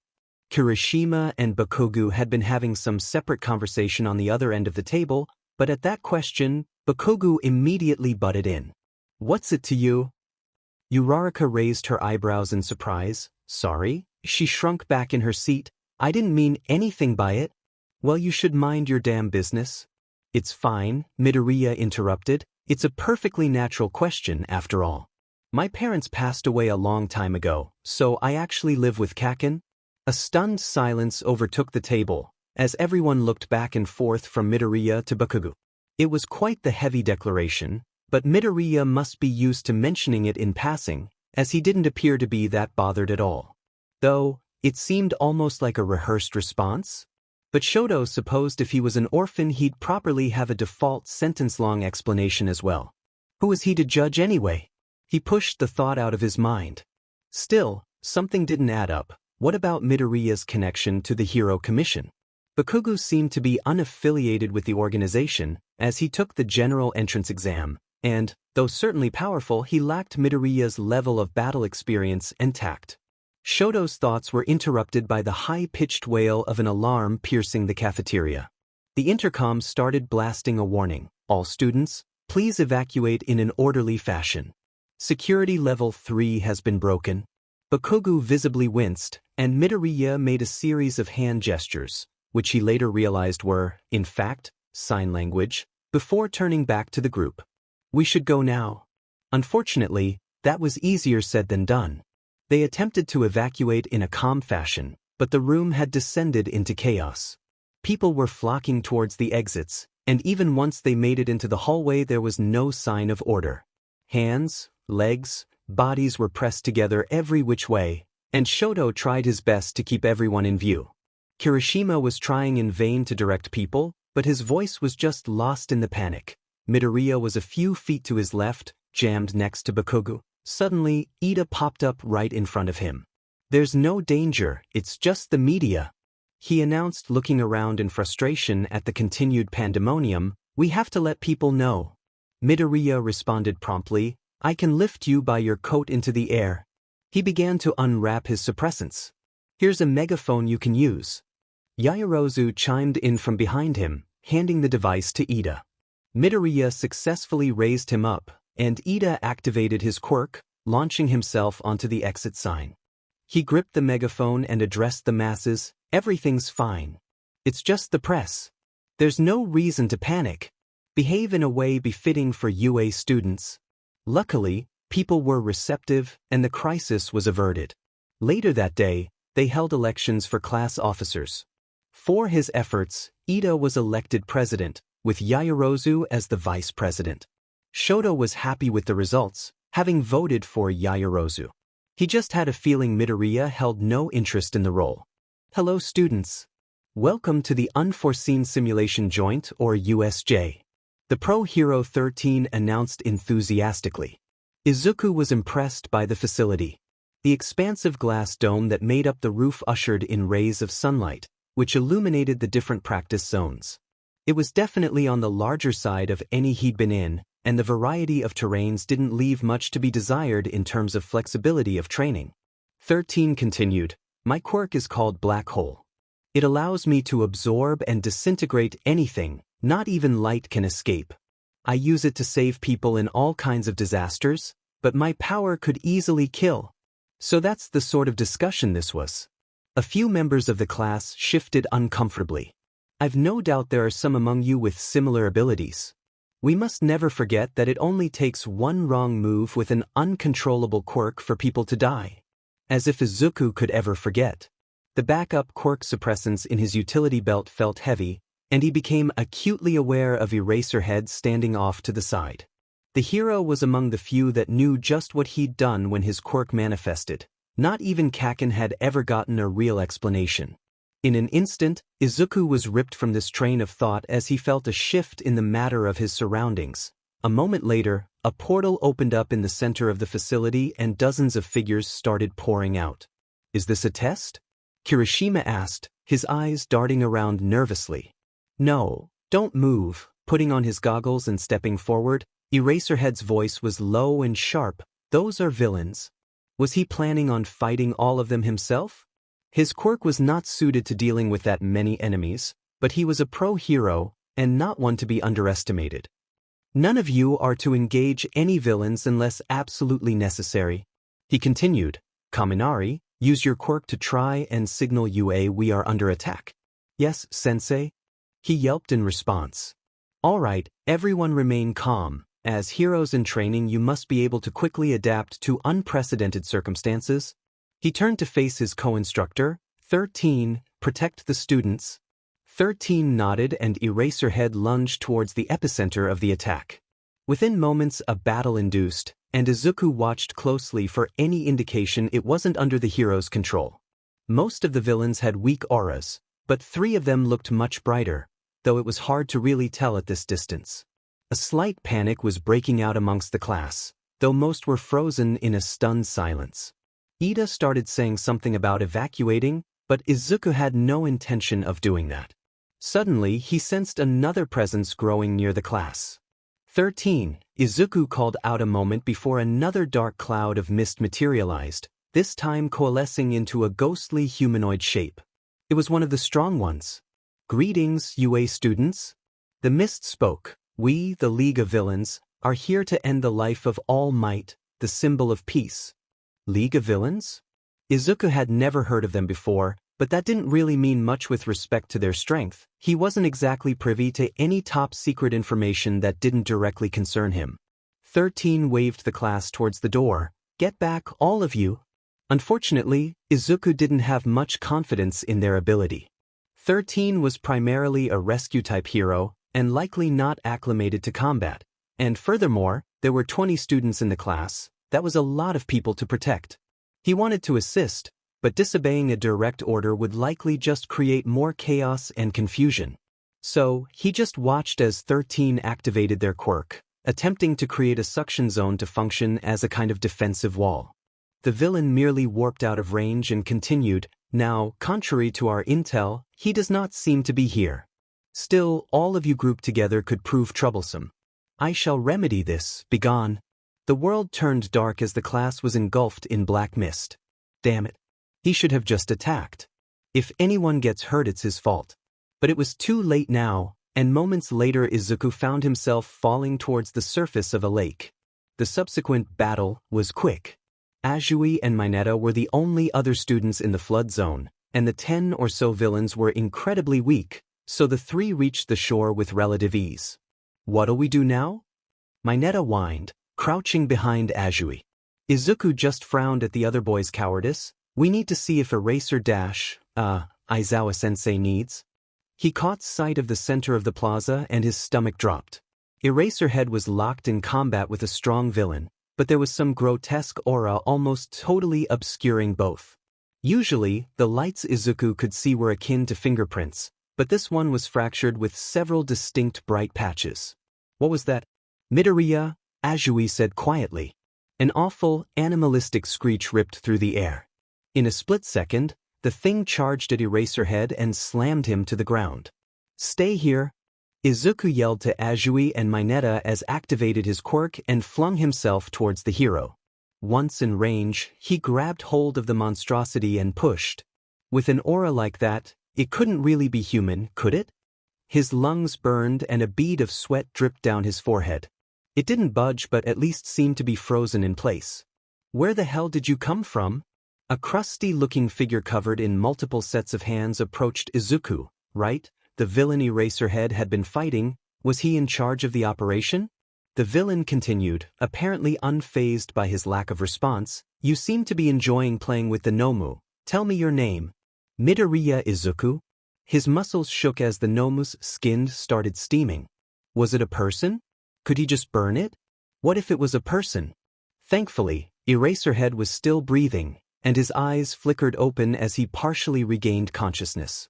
There was no time to hesitate. "Midoriya Izuha." He raked his fingers along the side of his neck. "Well, I don't know how you're still holding the Nomu, but it's got a job to do." Green flames shot up the Nomu's arms and legs, converging in its center and then emanating outwards again. Hotter and hotter and hotter. Its heat tolerance was so high and combined with its power density it was nearly impossible to telekinetically control. But, fine, if Izuku couldn't move it, he'd incapacitate it.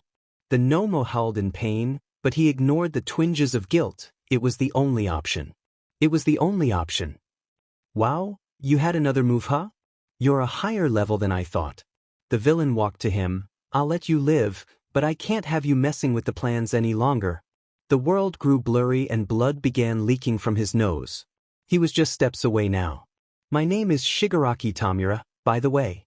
Izuku felt the weight of Shigaraki's hand on his shoulder. Nothing happened. Oh, why aren't you disintegrating? He looked at Eraserhead, who had propped himself up on his unbroken elbow and was glaring in the villain's direction. Wow, you're so cool, Eraserhead. Small cracks radiated from his position to the Nomu, and Izuku felt as if someone had taken a jackhammer to his skull. He estimated he had another 30 seconds before passing out. Shigaraki smirked. You can't keep your eyes open forever though. I wonder how long until you fail this precious student of yours. The hand on his shoulder tightened, but Izuku stayed frozen in place, resisting the urge to step away. He couldn't afford any lapse in concentration. The mist villain materialized behind Shigaraki and began to speak. 13 is incapacitated, but there were some students I failed to warp away, and a fast one escaped. Though he was injured, Shigaraki released Izuku and shifted his focus. Ha! Kurojaryu, I'd turn you to dust if you weren't our ticket out of here. We won't stand a chance against dozens of pros, it's game over. He turned back to Izuku. Still, I'd like to have a little fun before I go. The entrance swung open and a thundering voice rang through the entire building. Fear not. I am here. In the blink of an eye, All Might was in between him and Shigaraki with Eraserhead in his arms.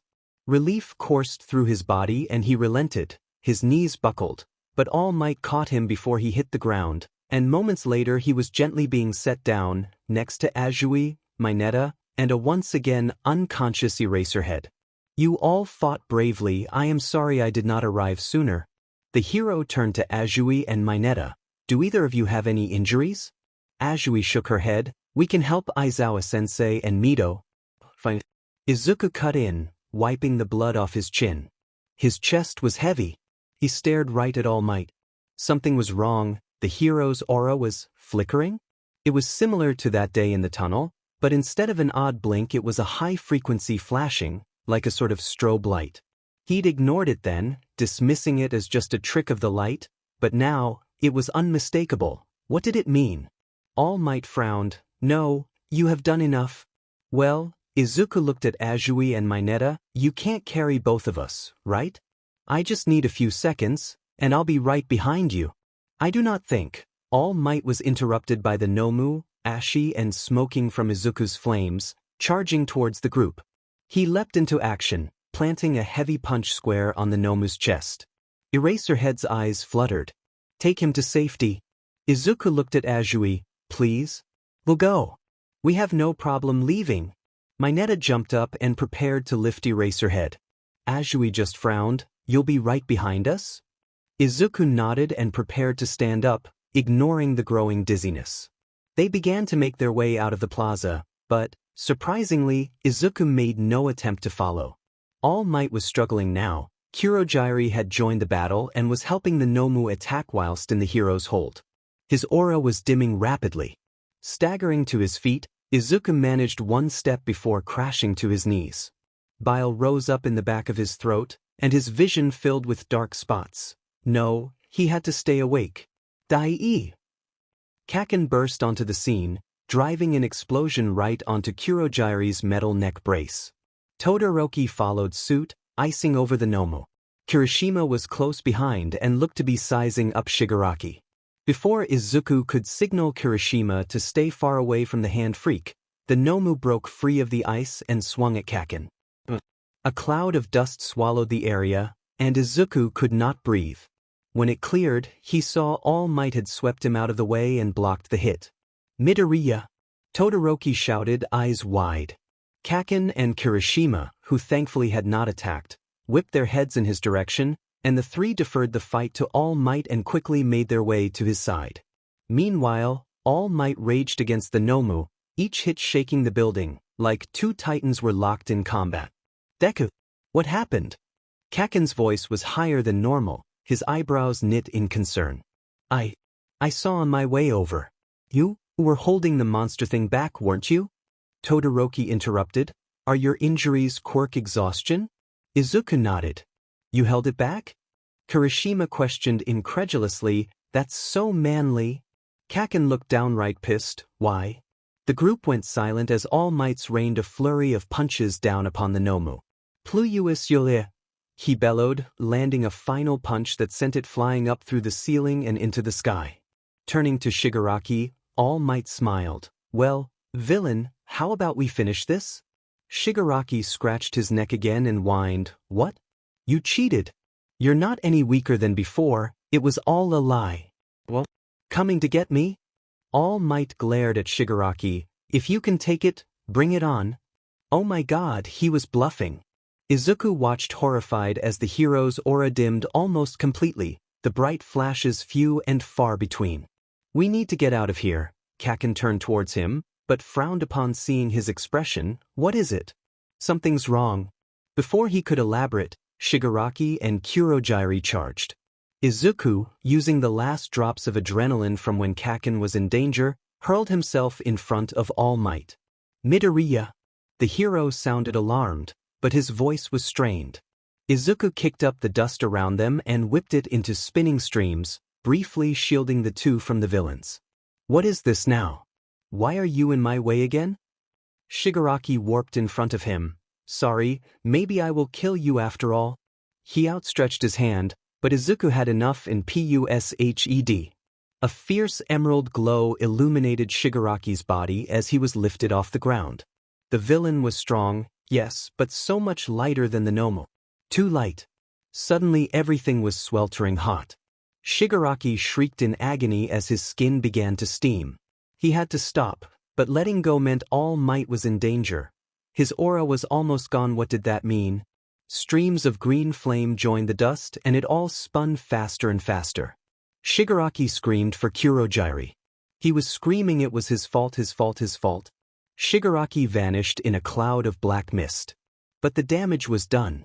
Izuku felt his grasp on reality slipping away as his feet left the floor and the tempest of debris picked up speed.